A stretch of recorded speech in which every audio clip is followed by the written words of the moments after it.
Hello everyone. Let's start our today's discussion. I hope you all remember that in previous class हमने audit planning के chapter पर discussion start करी थी.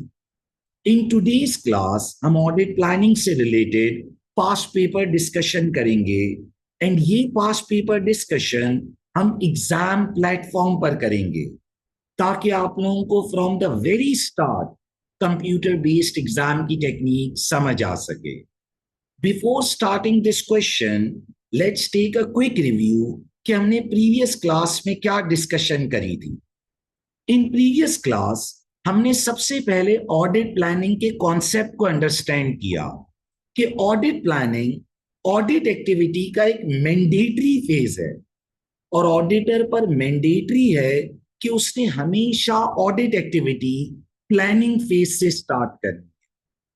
इन audit planning auditor client के business और उसके environment की अंडरस्टैंडिंग ऑब्टेन करता है, रिस्क असेसमेंट परफॉर्म करता है, मटीरियलिटी लेवल, डेडलाइन, प्रोसीजर्स इनकी प्लानिंग करता है, क्लाइंट के लीगल एंड रिपोर्टिंग फ्रेमवर्क की अंडरस्टैंडिंग लेता है.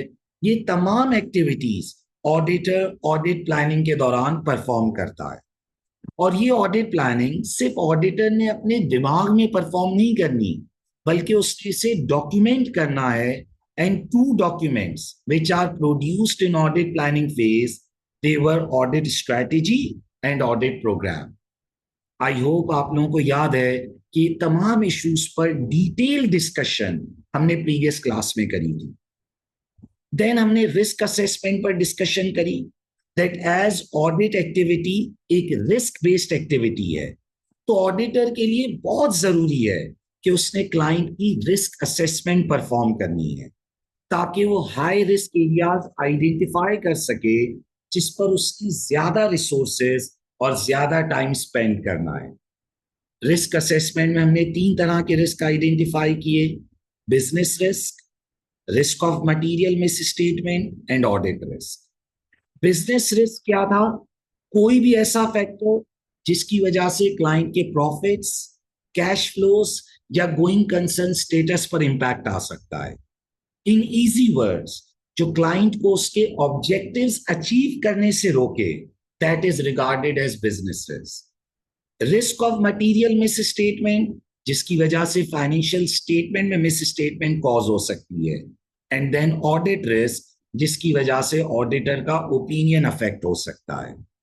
ये तीनों रिस्क हमारे कोर्स में इन डिटेल इंक्लूडेड हैं और इससे 25 मार्क्स की रिक्वायरमेंट फॉर्मुलेट होती है. हमने प्रीवियस क्लास में सबसे पहले बिजनेस रिस्क पर डिस्कशन करी थी कि बिजनेस रिस्क क्या होता है, इसकी एग्जांपल्स क्या हैं, इसकी ड्राफ्टिंग अप्रोच क्या है. एंड देन हमने इससे रिलेटेड एग्जामिनर आर्टिकल भी रिव्यू किया था. बिजनेस रिस्क कोई भी ऐसा फैक्टर जो क्लाइंट के प्रॉफिट्स, कैश फ्लोस या गोइंग कंसर्न स्टेटस पर इंपैक्ट कर दे, और इन अदर वर्ड्स जो क्लाइंट को उसके ऑब्जेक्टिव्स अचीव करने में प्रॉब्लम्स क्रिएट करे. अब एक बड़ा इंपॉर्टेंट क्वेश्चन था कि सर बिजनेस रिस्क का ताल्लुक तो एंटरप्रेन्योर और शेयर होल्डर से है, ऑडिटर बिजनेस रिस्क की अंडरस्टैंडिंग क्यों ले रहा है? देखें बेटा, ये बिजनेस रिस्क फिर ultimately financial reporting implications create करते हैं. फॉर एग्जांपल, क्लाइंट के अगेंस्ट लीगल केस फाइल हो जाएगा, ये बिजनेस रिस्क है, और फिर इसकी फाइनेंशियल रिपोर्टिंग इंप्लीकेशन है दैट एज पर IAS 37 हमें प्रोविजंस बुक करने होते हैं. क्लाइंट की सेल्स गिर रही, गोइंग कंसर्न स्टेटस पर इंपैक्ट कर रही है, तो गोइंग कंसर्न स्टेटस पर हमें फाइनेंशियल स्टेटमेंट में कमेंट करना होता है. इंपेयरमेंट ऑफ एसेट्स हो रही है तो IAS 36 के तहत हमें इंपेयरमेंट के बारे में सोचना है. इन्वेंट्री ऑब्सोलीट हो रही है, ये एक बिजनेस रिस्क है, लेकिन इसका अकाउंटिंग इंपैक्ट भी क्रिएट होता है. तो ऑडिटर के लिए बहुत इंपॉर्टेंट है कि उसने क्लाइंट के बिजनेस और उसके एनवायरनमेंट की अंडरस्टैंडिंग लेनी है एंड देन क्लाइंट के बिजनेस रिस्क समझने, क्योंकि यही बिजनेस रिस्क फिर फाइनेंशियल स्टेटमेंट पर इंपैक्ट क्रिएट करते हैं. आई होप आप लोगों को ये तमाम डिस्कशन याद होगी. हमने इन डिटेल प्रीवियस क्लास में तमाम इश्यूज कवर किए हैं. देन हमने बिजनेस रिस्क की एग्जांपल्स देखी थी कि गवर्नमेंट कोई नया लॉ इंट्रोड्यूस कर दे, कोई नई टेक्नोलॉजी आ जाए, फॉरेन ट्रांजैक्शंस हो रही हैं, अगर हम रॉ मटेरियल इंपोर्ट कर रहे हैं तो एक्सचेंज रेट का रिस्क है, लीड टाइम का रिस्क है कि माल आने में डिले ना हो जाए, इंपोर्ट ड्यूटीज ना लग जाएं, फिर कोई कॉम्पिटिटर या कोई कस्टमर हमारे ऊपर लीगल केस फाइल ना कर दे, हाई गेयरिंग होना बिजनेस रिस्क है, नया कॉम्पिटिटर आ जाए, प्राइस वॉर आ जाए, ये तमाम फैक्टर्स बिजनेस के लिए रिस्क क्रिएट करते हैं। देन हमने बिजनेस रिस्क से रिलेटेड ड्राफ्टिंग अप्रोच पर बात करी। याद करें, मैंने लास्ट क्लास में इस बात पर बहुत इंपॉर्टेंस दी थी कि एडवांस्ड ऑडिट एंड एश्योरेंस का पेपर सिनेरियो डीलिंग का पेपर है। एग्जामिनर एक्सपेक्ट करता है कि बच्चा अच्छा आंसर ड्राफ्ट करे। वो आपको एग्जामिनेशन में एक ऑडिट मैनेजर बनाता है और वो ये आपसे एक्सपेक्ट करता है कि आप एक इंप्रेसिव आंसर ड्राफ्ट करें। अब इंप्रेसिव आंसर कैसे ड्राफ्ट करना है, तो याद करें बेटा, उससे रिलेटेड मैंने आपको ड्राफ्टिंग टेक्निक सिखाई थी कि आपने सबसे पहले रिस्क आइडेंटिफाई करना है, फिर उसका इम्पैक्ट लिखना है, और फिर स्केल ऑफ द रिस्क या इंटेंसिटी ऑफ द रिस्क पर कमेंट करना है कि वो कौन से फैक्टर्स हैं जो रिस्क की इंटेंसिटी को बढ़ा रहे हैं। हर बिजनेस रिस्क जो आप लिखेंगे उस पर आपको 2 मार्क्स मिलते हैं इन टेक्निकल है, और फिर प्रोफेशनल स्किल मार्क्स, कम्युनिकेशन का ख्याल रखना है, हेडिंग देनी है, आंसर फ्लो में लिखना है, फिर इसी तरह एनालिसिस एंड इवैल्यूएशन, सिनेरियो से आंसर को अच्छी तरह रिलेट करना है, राइट जजमेंट्स फॉर्म करनी है, यानी राइट टाइम पर हाईलाइट करना है कि कहाँ बिजनेस रिस्क एग्जिस्ट करता है, commercial acumen, long term impact करना है। याद आ रहा है? और फिर बेटा मैंने आपको कहा था कि अगर आप कोई ट्रेंड या रेशियो कैलकुलेट करते हैं, जैसे growth in sales, profit margin, gearing, अगर आप कोई कैलकुलेशन करेंगे तो उसका एडिशनल 0.5 मार्क मिलता है, और इस कैलकुलेशन के आंसर में मैक्सिमम 2 मार्क्स हो सकते हैं। बेटा ये तमाम चीजें जब आज हम पास्ट पेपर क्वेश्चन में अप्लाई करेंगे तो आपको और ज्यादा क्लैरिटी आ जाएगी। बेटा फिर हमने 3 सैंपल रिस्क ड्राफ्ट किए थे ताकि आप लोग को थोड़ी क्लैरिटी मिले। देन बेटा हमने एग्जामिनर आर्टिकल पढ़ा था रिलेटिंग टू बिजनेस रिस्क। वैसे तो इसमें वो तमाम इश्यूज थे जो हमने क्लास में ऑलरेडी डिस्कस किए हुए थे, लेकिन मैंने आर्टिकल इसलिए रिव्यू कराया था ताकि बच्चों को और कॉन्फिडेंस मिले कि हमने आंसर किस तरह ड्राफ्ट करना। बेटा एग्जामिनर ने आर्टिकल में अप्रोच बताई थी कि आपने एग्जिबिट्स को यूज करना है, आपकी बैकग्राउंड नॉलेज इंपॉर्टेंट नहीं है। बिजनेस रिस्क में आपने एग्जिबिट्स जो सिनेरियो है उसी को इवैल्यूएट करके आंसर लिखना। अगर आप अपनी कोई पुरानी नॉलेज यूज कर रहे हो, जैसे भी सवाल मोबाइल फोन इंडस्ट्री पर आ रहा है और आपको मोबाइल फोन इंडस्ट्री के बारे में बहुत सारी नॉलेज पहले से है, तो आपने वो यूज नहीं करनी है। आपने सिनेरियो में से पॉइंट्स उठाने, आपने अपनी ब्रॉड फॉरवर्ड या बैकग्राउंड नॉलेज यूज नहीं करनी, आपको एग्जिबिट्स और सिनेरियो में से पॉइंट्स डेवलप करने। फिर ड्राफ्टिंग टेक्निक आइडेंटिफाई करना है, इम्पैक्ट करना है, स्केल ऑफ द रिस्क पर कमेंट करना है। याद करें बेटा, इन तमाम चीजों पर डिस्कशन करें। फिर हमने बेटा कुछ सैंपल पॉइंट्स लिखे थे, याद करें, ये डेटा प्रोटेक्शन इशू, एग्जामिनर ने आर्टिकल में कुछ सैंपल पॉइंट्स दिए थे, उन पर डिस्कशन करी। Professional skill marks relating to business risk, इस पर बात करी।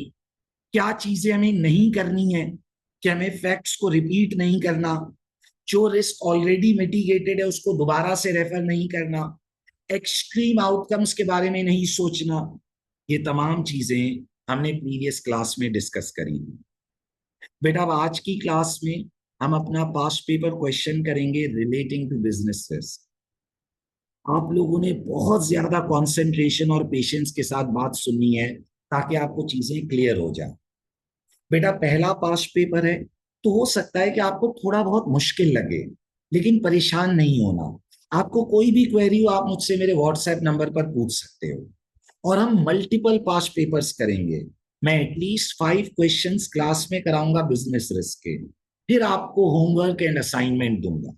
ओके, तो विद पैसेज ऑफ टाइम आपको ग्रिप आती जाएगी, लेकिन आप पेशेंस और कंसंट्रेशन के साथ सुनोगे तो आपको बात क्लियर हो जाएगी। ओके बेटा, अब हम सबसे पहले क्वेश्चन को रीड करेंगे और साथ साथ इश्यूज डिस्कस करते जाएंगे। फिर उसके बाद में पूरा आंसर क्लास में ड्राफ्ट कराऊंगा यूजिंग द अप्रोच जो हमने प्रीवियस क्लास में पढ़ी थी, identify, impact and scale of the risk. Okay, let's start. It is 1st July 2005. You are a manager in the audit department of Chief and Company, a firm of chartered certified accountants. You are assigned to the audit of Pale Company, which has a financial year ending 30th September 2005. बेटा ये question का introduction है. आमतौर पर इसमें आपको बहुत ज्यादा यूजफुल इंफॉर्मेशन नहीं मिलेगी. जो यूजफुल इंफॉर्मेशन है वो आपको यहाँ एग्जिबिट्स में मिलती. ओके, बट स्टिल इसे रीड करते हैं ताकि हमें थोड़ी सिनेरियो की अंडरस्टैंडिंग मिल सके. Pale Company manages timber plantation. Its core business being the management of timber plantation and the production and sale of range of timber products. It is not currently a listed entity.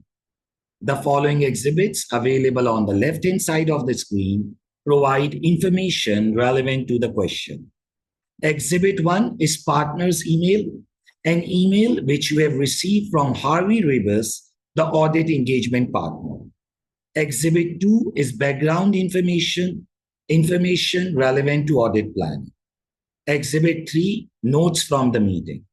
Summary of business developments discussed at a recent meeting between the chief finance officer and the audit engagement partner. बेटा ये list of exhibits है वो हमें बता रहा है, फिर इन्हीं एग्जिबिट्स की डिटेल हम रीड करेंगे. ओके, पेशेंस के साथ सुनिए. की performance indicator, a summary of financial and non-financial information. And Exhibit 5 is notes from phone call, a summary of issues raised by the CFO during a discussion with the audit engagement partner. The information should be used to answer the question requirements within your chosen response option. एक response option briefing notes जो कि word processor है जिसमें हम typing करते हैं, और एक स्प्रेडशीट है जिसमें आप टेबल्स पर कैलकुलेशन कर सकते हैं. किस तरह से इन टूल्स को यूज करना है बेटा, जब हम इस आंसर को सॉल्व करेंगे तो आपको 100% क्लैरिटी आ जाए. Okay, let's start. Let's read the exhibit 1 which is partner's email. बेटा गौर से बात सुनेंगे तो बातें समझ आएंगी. Now, to audit manager from Harvey Rebus audit engagement partner, subject audit planning for Pale Company, date 1st July 2005. Hello, I have provided you with some information which you should use to help you in planning the audit of Pale Company for the financial year ending 30th September 2005. As you know, Pale Company is a new audit client of our firm.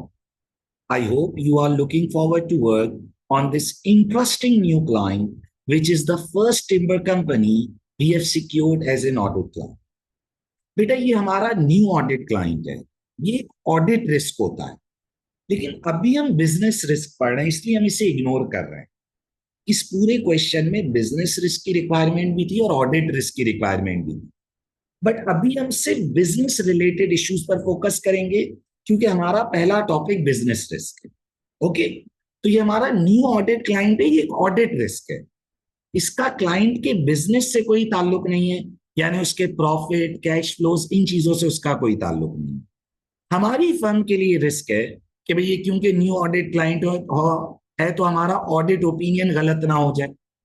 लेकिन audit risk एक separate topic है. जब मैं audit risk पढ़ा रहा हूंगा तो मैं इस क्वेश्चन को ऑडिट रिस्क के पर्सपेक्टिव से दोबारा सॉल्व कराऊं. ओके, अभी हमारा प्योर फोकस बिजनेस रिस्क पर होना चाहिए. You should also be aware that the management team is planning for Pale Company to achieve a stock market listing within the next 2 years. Based on the analysis I have done on this industry, it is appropriate for overall materiality to be based on profit before tax, as this is a key focus for investors and providers of finance. Okay? बेटा materiality level based on profit before tax use करना है. लेकिन sir हमने तो अभी materiality level का concept पढ़ा ही नहीं. बेटा बिजनेस रिस्क लिखते हुए इसकी जरूरत नहीं है. ओके, तो अभी हम सिर्फ अपनी रिफाइंड इंफॉर्मेशन पर फोकस करेंगे. Now, I require you to prepare briefing notes for my use, in which you evaluate the significant business risk to be considered in planning the audit of PL company. 10 marks. बेटा ये वो requirement है जो हम attempt करेंगे. 10 marks available हैं business risk के लिए. 2 मार्क्स का एक बिजनेस रिस्क है, तो आपने 5 बिजनेस रिस्क लिखने होंगे. रिपीट, 10 मार्क्स अवेलेबल हैं बिजनेस रिस्क के लिए. एक बिजनेस रिस्क 2 मार्क्स का, तो आपने 5 बिजनेस रिस्क लिखने होंगे. अच्छा बेटा, ये जो 10 मार्क्स है ये टेक्निकल मार्क्स हैं. Professional skill marks overall answer पर 10 मार्क्स सेपरेट होते हैं. दोबारा देखो बेटा, ये जो 10 मार्क्स बिजनेस रिस्क के हैं ये टेक्निकल हेड के मार्क्स हैं. याद करें, मैंने आपको पढ़ाया हुआ है कि एडवांस्ड ऑडिट एंड एश्योरेंस के पेपर में एक टेक्निकल मार्क्स हैं और एक प्रोफेशनल स्किल मार्क्स हैं. ये जो 10 मार्क्स हैं ये टेक्निकल मार्क्स हैं. प्रोफेशनल स्किल मार्क्स अलग हैं. सर ये आपको कैसे पता चला? देखो, एक मिनट में प्रूफ करता हूं. बेटा देखो, 10 मार्क्स की ये रिक्वायरमेंट हो गई, फिर 16 मार्क्स की दूसरी रिक्वायरमेंट है, तो 10 प्लस 16 कितने हुए? 26. फिर 6 मार्क्स की थर्ड रिक्वायरमेंट है 32, और 8 मार्क्स की फोर्थ रिक्वायरमेंट है 40. 10 प्लस 16 प्लस 6 प्लस 8, बेटा ये 40 मार्क्स हुए. देखो ये रिक्वायरमेंट्स का टैब खोलता हूं. बेटा रिक्वायरमेंट के टैब में ऑडिट एंगेजमेंट पार्टनर की ईमेल को रिस्पॉन्ड करने के 40 मार्क्स हैं, और फिर प्रोफेशनल स्किल मार्क्स सेपरेट हैं 10 नंबर. ये जो 10 मार्क्स हैं ये किसी एक रिक्वायरमेंट स्पेसिफिक नहीं है. ओवरऑल आंसर को प्रोफेशनल मैनर में अटेम्प्ट करना है. अब प्रोफेशनल मैनर क्या है? कम्युनिकेशन. कम्युनिकेशन में ब्रीफिंग नोट्स का फॉर्मेट बनाएंगे, हेडिंग्स देंगे, प्रॉपर वर्डिंग्स यूज करेंगे, एग्जामिनर की इंस्ट्रक्शंस को गौर से देखेंगे, तो कम्युनिकेशन के नंबर मिलेंगे. एनालिसिस एंड इवैल्यूएशन, सिनेरियो से बेहतर अंदाज में चीजों को रिलेट करेंगे, इवैल्यूएट करेंगे. जजमेंट एंड स्केप्टिसिज्म, जो जजमेंट्स फॉर्म करेंगे, यानी जब कहेंगे कि भाई यहां रिस्क है तो उसका रीजन प्रॉपर एक्सप्लेन करेंगे ताकि हमारी जजमेंट्स प्रॉपर हो. And commercial acumen, long term perspective से भी कमेंट करेंगे. सर ये सब हम कैसे करेंगे? बेटा प्रैक्टिस अभी कराऊंगा ना. जब क्वेश्चंस कराता जाऊंगा आप 100% परफेक्ट हो जाओ. तभी मैंने कहा patience and concentration is most important. Okay बेटा, हम पार्ट ए कर रहे हैं, हम बाकी रिक्वायरमेंट्स को नहीं पढ़ रहे. देखिए part be significant audit risk है, अभी हमने ऑडिट रिस्क नहीं पढ़ा. पार्ट सी हमारे पास ऑडिट प्रोसीजर्स है, ये भी हमने नहीं पढ़ा. पार्ट डी एथिकल इश्यूज है, ये भी हमने नहीं पढ़ा. सही. तो सर ये रिक्वायरमेंट्स हम कब करेंगे? बेटा जब एक एक टॉपिक पढ़ाता जाऊंगा तो उसकी रेलिवेंट रिक्वायरमेंट्स क्लास में सॉल्व कराऊंगा. सही है. एक एक टॉपिक करेंगे, उसके टॉपिकल पास्ट पेपर प्रैक्टिस करेंगे, और कोर्स के एंड में फिर ये पूरे पूरे पेपर दोबारा से भी करेंगे ताकि कंप्लीट पेपर भी डील करना है. Okay.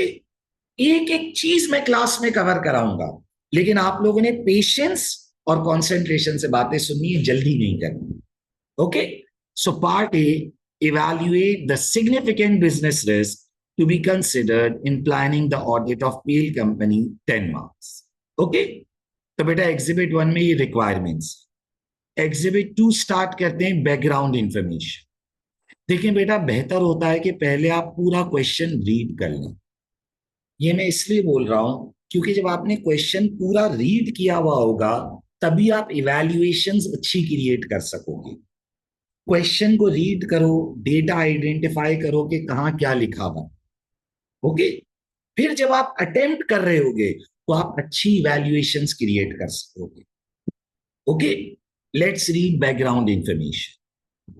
PL company owns and manages several large timber plantations. Approximately 5% of the trees are harvested each year.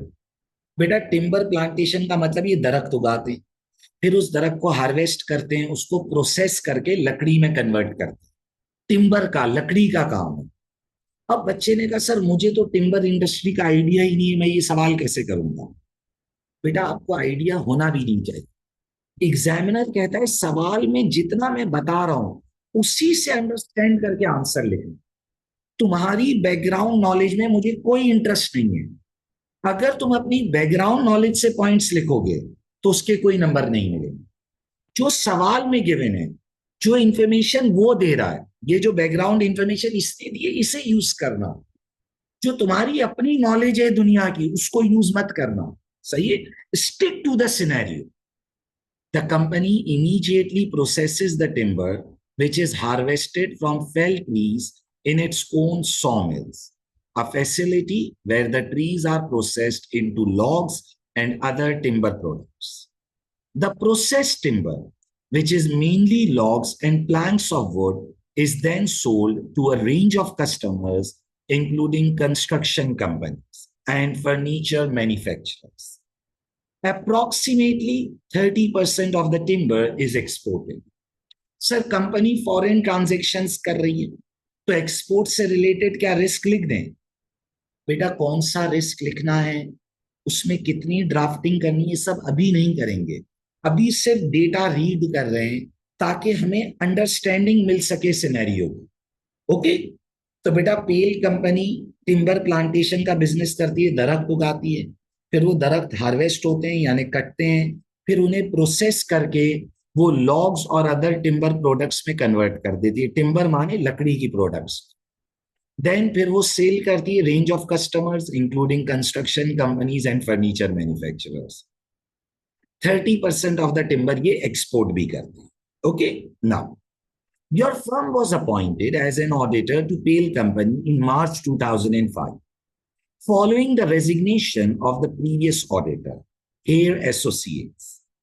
As part of your firm's client acceptance procedures, communication was received from Hare Associates, indicating that their reason for resignation was due to retirement of the partner responsible for the audit, and they had no issues to bring to your attention regarding the audit.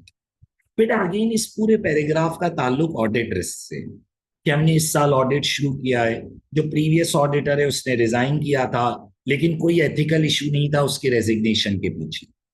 अभी हमारा pure focus business risk है, इसलिए हम इस तमाम information को ignore कर रहे हैं।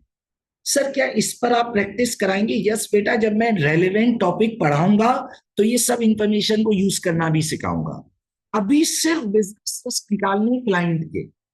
Okay, Pale Company has a small internal audit department with 2 staff who report to the company's CFO, as company does not have an audit committee. बेटा कंपनी के पास स्मॉल इंटरनल ऑडिट डिपार्टमेंट है जो CFO को report कर रहा है, और company के पास ऑडिट कमेटी भी नहीं। अगेन ये ऑडिट रिस्क है कि कंपनी के कंट्रोल्स वगैरह वीक हो। हमारा फोकस अभी बिजनेस रिस्क है। ओके, नाउ आगे बढ़ते। Exhibit 3, notes from the meeting. बेटा कॉन्सेंट्रेशन से सुने, खुद ब खुद रिस्क मिलेंगे, जल्दी नहीं करनी। Okay, let's read notes from the meeting. Okay, so the meeting date is 10th June 2005. Attendees Harvey Rivers, Audit Engagement Partner, and Mark York, Chief Finance Officer. Okay, तो बेटा ये notes from the meeting है between the audit partner and the CFO. Accounting policies. Mark York confirms that Pale Company applies the requirements of IS 41 Agriculture as follows. Standing timber, which means trees which are growing in the timber plantation prior to being felled are biological assets. Sir ये जो सारी accounting policies वो बता रहा है, क्या इसका business risk से कोई ताल्लुक है? तो obviously the answer is no. बेटा हम risk of material misstatement या ऑडिट रिस्क नहीं लिख रहे अभी। अभी हमारा प्योर फोकस बिजनेस रिस्क है। अच्छा सर ये जो सारे अकाउंटिंग स्टैंडर्ड्स हैं, क्या ये आप कोर्स में रिवाइज कराएंगे? यस बेटा, एक एक अकाउंटिंग स्टैंडर्ड हम डिटेल में अपने कोर्स में रिवाइज करेंगे। ओके, तो परेशान किसी भी चीज से नहीं होना, अभी प्योर फोकस बिजनेस रिस्क पर रखेंगे। Measured at fair value less cost to sell, the change in fair value less cost to sell is included in profit और loss for the period in which it arises. Felled trees are agricultural produce which are measured at fair value less cost to sell at the point of harvest. Immediately after felling, trees are processed so that value of felled trees awaiting processing is minimal at any point of time. Processed timber such as logs are measured in accordance with IS2. तो उसने अपनी एक accounting policy हमें बताई कि भाई जो standing timber है, जो दरख्त खड़े हुए हैं, वो बायोलॉजिकल एसेट है. वंस दो ट्रीज फेल डाउन, जैसे ही वो गिरते हैं, वो हार्वेस्ट होते हैं, फौरन वो उन्हें प्रोसेस करके वुड के लॉग्स में बदल देते हैं और फिर वो IS2 इन्वेंट्री में शिफ्ट हो जाता है. ओके, क्योंकि जब तक ट्री खड़ा हुआ है वो बायोलॉजिकल एसेट है, क्योंकि हम एज इट इज खड़े हुए ट्री नहीं बेचते. फिर ट्री गिरता है, प्रोसेस होता है और हम उसे IS2 इन्वेंट्री के तहत अकाउंट फॉर कर लेते हैं. बेटा ये तमाम अकाउंटिंग इश्यूज पर डिटेल्ड बात होगी जब हम risk of material miss statement and audit risk पढ़ रहे हो. Okay, now a technical expert from the audit firm has confirmed that the accounting policies outlined above appear appropriate in the context of PL company activities. International expansion. PL company operations are currently all based in its home jurisdiction. However, the board has recently approved the acquisition of several large areas of tropical rainforest in far land, a remote developing country. फिर अब यहां रुककर सोचो, देखो हमारा सारा operation अपने home jurisdiction में, यानी जिधर हम बेस करते हैं, लेकिन अब हम फॉरेन एक्सपेंशन की तरफ जा रहे हैं. और बेटा फॉरेन एक्सपेंशन भी किधर कर रहे हैं? एक रिमोट कंट्री में कर रहे हैं. रिमोट का मतलब ऐसा कंट्री जो बहुत दूर दराज है. कहते ना भाई ये तो रिमोट एरिया है, बहुत दूर दराज का एरिया है. तो बेटा अगर हम रिमोट एरिया में एक्सपेंशन कर रहे हैं तो इससे कंसर्न क्रिएट होता है कि मैनेजमेंट का उधर कंट्रोल एंड सुपरविजन बहुत अच्छा नहीं होगा. क्यों नहीं होगा? क्योंकि रिमोट एरिया पर हमारा बहुत ज्यादा कंट्रोल नहीं होगा. ट्रेवल करने में, उधर सुपरविजन करने में वीकनेसेस आएंगे. Okay, so here you can identify a business risk that managements plan, सुनिएगा, देखिए मेरी बात, managements plan of international expansion into a remote area creates a risk of weak control and supervision. अच्छा आप सोचो बेटा, जब वीक कंट्रोल एंड सुपरविजन होगी तो इससे क्या होगा बेटा? ऑटोमेटिकली उधर एरर्स होंगे, प्रॉब्लम्स होंगे, एक्सीडेंट्स होंगे, लॉसेस होंगे. देखो ना बेटा, अगर मैं कोई बैड इन्वेस्टमेंट करने जा रहा हूं, मैं कोई रिस्की इन्वेस्टमेंट करने जा रहा हूं, तो ये बिजनेस रिस्क है. ओके, आगे पढ़ो. The expansion will allow the company to process new types of timber for which there is a significant demand for luxury furniture manufacturers. Again, आप इधर एक सवाल उठा सकते हो कि हम न्यू टाइप ऑफ टिम्बर में डील करेंगे. एक तो हम रिमोट एरिया में जा रहे हैं, फिर हम न्यू टाइप ऑफ टिम्बर में डील करेंगे जिसकी हमारे पास एक्सपर्टीज नहीं है. तो there is a high chance कि ये जो इन्वेस्टमेंट हम कर रहे हैं, ये इन्वेस्टमेंट सक्सेसफुल नहीं होगी. ओके, देखिए बेटा राइटिंग अप्रोच क्या है? Identify, impact, scale of the risk. Identify, impact, scale of the risk. आइए जरा दिमाग में सोचते हैं. अभी मैं लिखवा नहीं रहा हूं, लिखवाऊंगा मैं उस वक्त जब मैं पूरा क्वेश्चन रीड करा दूंगा. उसकी वजह यह कि जब आप पूरा क्वेश्चन रीड करोगे तो आपको और पॉइंट्स मिलेंगे इवैल्यूएशन के. सबसे पहले आइडेंटिफाई कर, planned international expansion into a remote area creates a risk of weak supervision and control. जो हम प्लान्ड एक्सपेंशन कर रहे हैं रिमोट एरिया में, उसमें रिस्क है वीक सुपरविजन एंड कंट्रोल का. If the management will not be able to perform effective control, then it will lead to losses in new investment. अगर हम effective कंट्रोल नहीं कर सके तो इन्वेस्टमेंट पर लॉसेज होंगे. या फिर अगर हमने रिमोट एरिया के ऑपरेशंस पर बहुत ज्यादा टाइम स्पेंड कर दिया तो हो सकता है कि हमारे एग्जिस्टिंग लोकल ऑपरेशन सफर कर जाएं. Further another issue is that may be management will lose focus on its existing operations due to supervision of these remote area operations. भाई देखो ना, या तो हमारे रिमोट वाले ऑपरेशंस अच्छे नहीं चलेंगे, या अगर हमने उधर बहुत ज्यादा वक्त लगाए तो हमारे अपने एग्जिस्टिंग ऑपरेशन सफर कर जाएंगे. अब आप स्केल ऑफ द रिस्क पर कमेंट करो. Risk is significant because we will be dealing in new types of trees there for which the management do not have relevant expertise and competence. तो बेटा अब आप सोचो, जब भी मैं किसी नए प्रोडक्ट में, नई तरह की चीज में एंटर होऊंगा जिसकी मेरे पास एक्सपर्टीज नहीं है, और वो चीज भी रिमोट एरिया में है, तो there is a high risk कि वो इन्वेस्टमेंट इतनी ज्यादा सक्सेसफुल नहीं रहेगी। ओके। देखिए बेटा, अभी मैं सिर्फ क्वेश्चन रीड करा रहा हूं और हम इसमें से इश्यूज निकालेंगे, लेकिन आपकी सोच बिजनेस के लिए होनी चाहिए कि बिजनेस में क्या रिस्क है इसका, इसकी वजह से प्रॉफिट्स अफेक्ट हो जाए, कैश फ्लो अफेक्ट हो जाए, गोइंग कंसर्न स्टेटस अफेक्ट हो जाए, या इन अदर वर्ड्स इदारा अपने ऑब्जेक्टिव्स अचीव ना कर सके। लेकिन बेटा एंटिटी ये जो इंटरनेशनल एक्सपेंशन कर रही है वो क्यों कर रही है? ताकि प्रॉफिट्स को मैक्सिमाइज करेगी। लेकिन बेटा ये तो रिमोट एरिया में है, ये तो न्यू टाइप ऑफ ट्रीज है, तो हो सकता है कि ये इन्वेस्टमेंट इतनी ज्यादा सक्सेसफुल ना हो। ओके, आगे बढ़ते। बेटा पेशेंस रखना है, जब मैं ड्राफ्टिंग कराऊंगा तो दोबारा रिपीट करूंगा।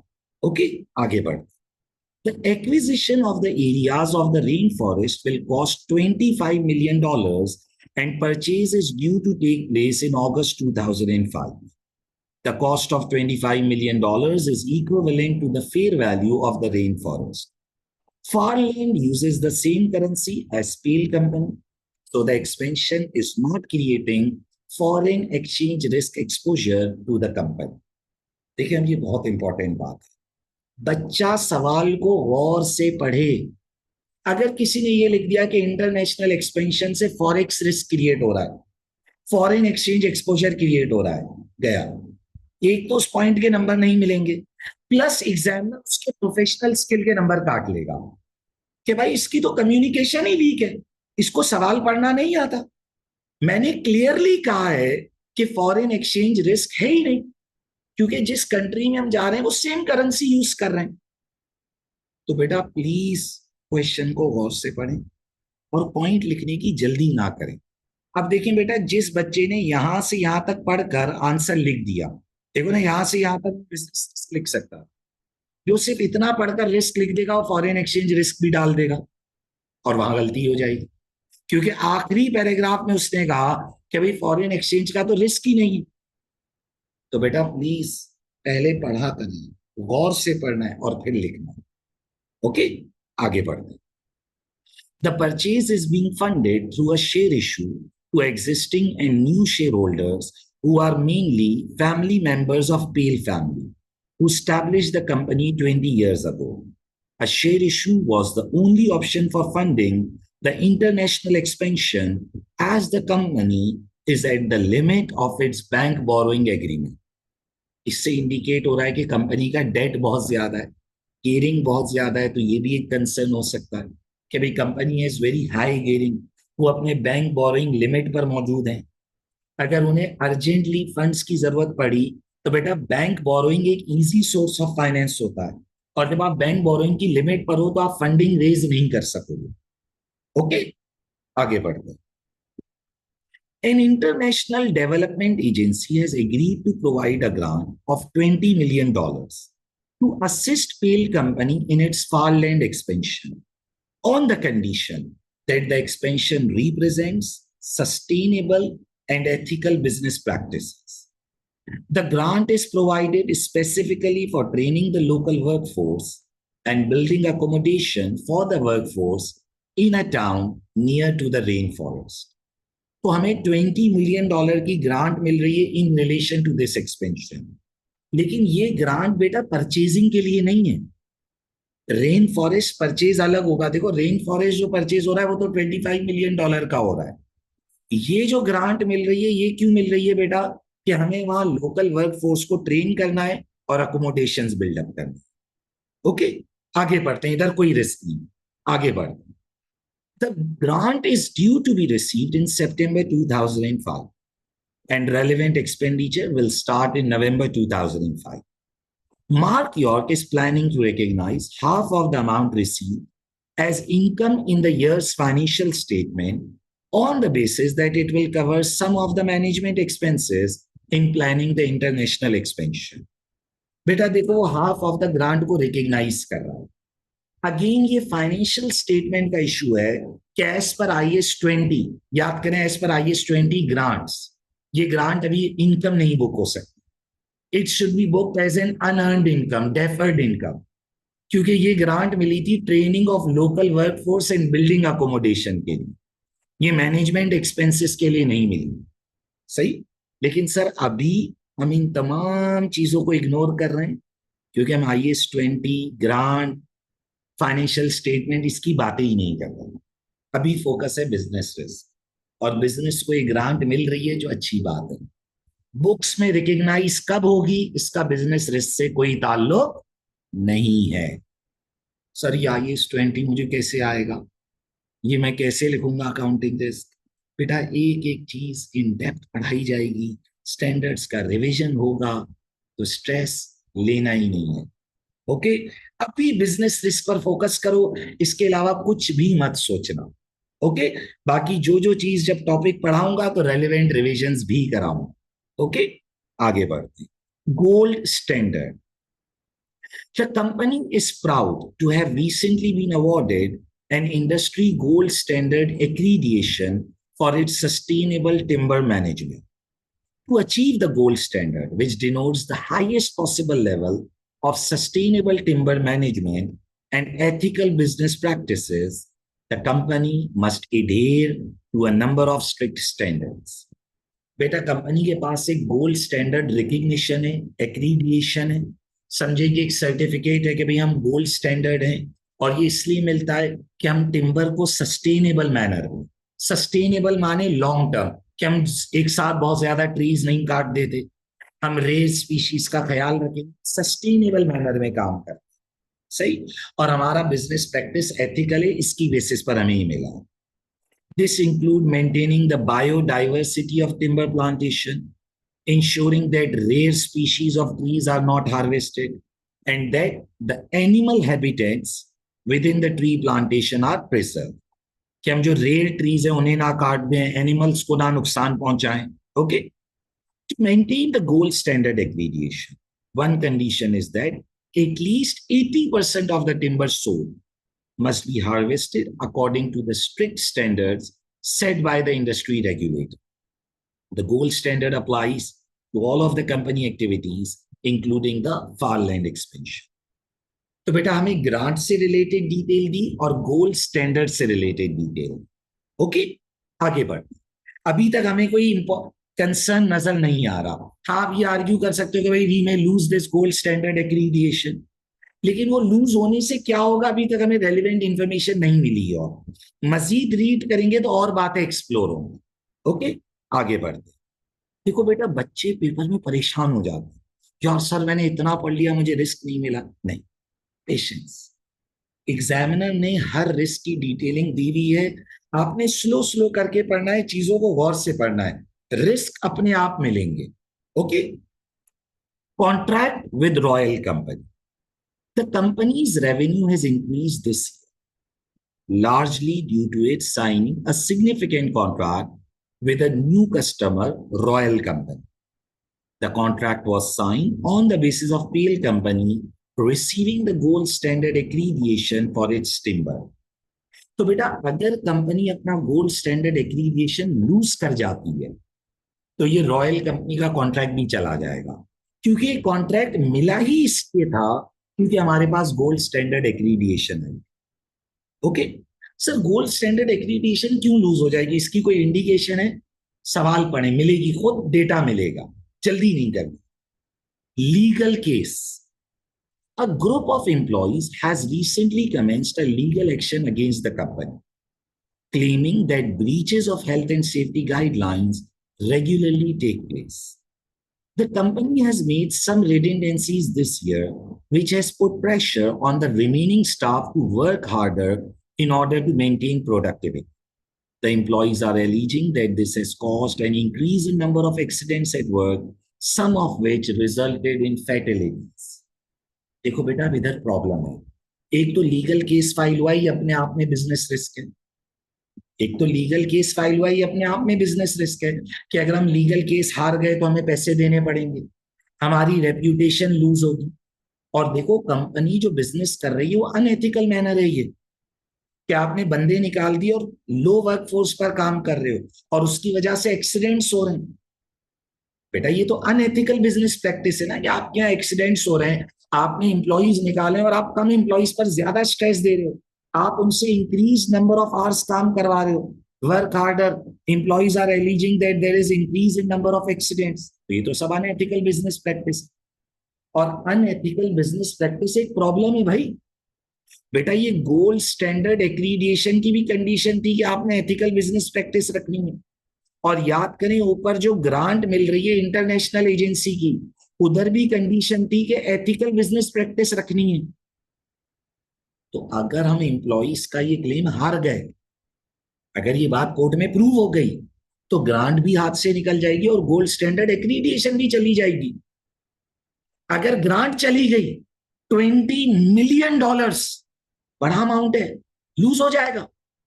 और बेटा अगर ये गोल्ड स्टैंडर्ड एक्रीडिएशन चली गई, तो ये जो रॉयल कंपनी का कॉन्ट्रैक्ट मिला ये चला जाएगा। तो बेटा ये जो लीगल केस है ये अपने आप में एक रिस्क है। लीगल केस अपने आप में एक रिस्क है कि पैसे देने पड़ जाएंगे एम्प्लॉइज को, रेप्यूटेशन लूज होगी। और ये लीगल केस दूसरी चीजों को भी हिट कर रहा है, जैसे गोल्ड स्टैंडर्ड एक्रीडिएशन ना कैंसिल हो जाए, ग्रांट जो मिल रही है वो ना कैंसिल हो जाए। ओके, आगे बढ़े। The company management and legal advisors believe that legal claim which amount to $19 million is unjustified and will not be successful. बेटा ये तो मैनेजमेंट सोच रही है ना, ये तो मैनेजमेंट सोच रही। मैनेजमेंट और लीगल एडवाइजर, आपके लॉयर तो एंड तक बोलेंगे नहीं हम जीतेंगे, लेकिन ये रिस्क तो है। पर आपने एम्प्लॉइज कम किए ड्यूरिंग द ईयर, ये आपने खुद बोला है कि भाई हमने कुछ रिडेंडेंसीज करी, इसलिए हम एम्प्लॉइज से ज्यादा काम करा रहे हैं। ये तो प्रॉब्लम है। मार्क यॉर्क जो कि सीएफओ हैं, does not intend to recognize a provision for the claim or make any disclosure in the financial statement. बेटा ये अकाउंटिंग इशू है कि वो प्रोविजन नहीं बुक कर रहा है, ये IS 37 का मसला है। अभी हम फाइनेंशियल स्टेटमेंट पर बात नहीं कर रहे, हमारा पूरा फोकस बिजनेस रिस्क है in relation to this issue as it is such an early stage in the legal proceedings. Okay, आगे बढ़ते हैं। News reports. Mark informed us that a news report has emerged in Farland alleging that Pale Company paid a government official a sum of $15,000 in order to secure the purchase of tropical rainforest which is taking place next month. बेटा ये कितना बड़ा इल्जाम है कि हमने government official को $15,000 दिए, ब्राइब हो गई ये तो। बेटा ये तो पूरी पूरी अनएथिकल बिजनेस प्रैक्टिस है। जो इंटरनेशनल एजेंसी तुम्हें ग्रांट दे रही है, अगर उन्हें पता चल गया तो वो तो एक झटके में ग्रांट कैंसिल कर देंगे और गोल्ड स्टैंडर्ड एक्रीडिएशन भी कैंसिल हो जाएगी। अब देखो कंपनी क्या बोल रही है। Mark wanted to make us aware of this story which is spreading quickly on social media and to inform us that these incentive payments are routine business practice in Farland. बेटा इसका मतलब है company accept कर रही है कि हमने पैसे दिए। वो ये कह रही है उधर ब्राइब देना नॉर्मल है, हमने भी दी है, कि भाई इंसेंटिव पेमेंट ब्राइब है, और कह रहे हैं तो नॉर्मल है। इसका मतलब है कि कंपनी इस चीज को एक्सेप्ट कर रही है। बेटा ये कोई जस्टिफिकेशन थोड़ी है। भाई फारलैंड वाले चलो ये नॉर्मल प्रैक्टिस है, बट जब इंटरनेशनल एजेंसी को पता चलेगा जो तुम्हें $20 मिलियन की ग्रांट दे रहे हैं उसमें कंडीशन है एथिकल बिजनेस प्रैक्टिस, तो बेटा वो तो आपकी ग्रांट कैंसिल कर देंगे। Okay, this is a problem. आगे देखें। use of expert changes in fair value due to a recent storm. In last month, several storms caused damage to some areas of timber plantation.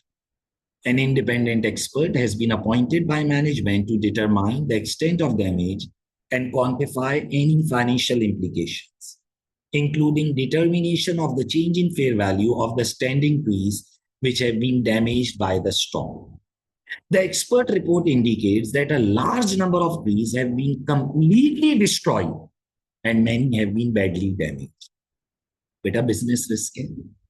सोचो ना, standing trees गिर गए, damage हो गए, destroy हो गए, तो बेटा ये लॉस हो गया बिजनेस को। कितने का लॉस है?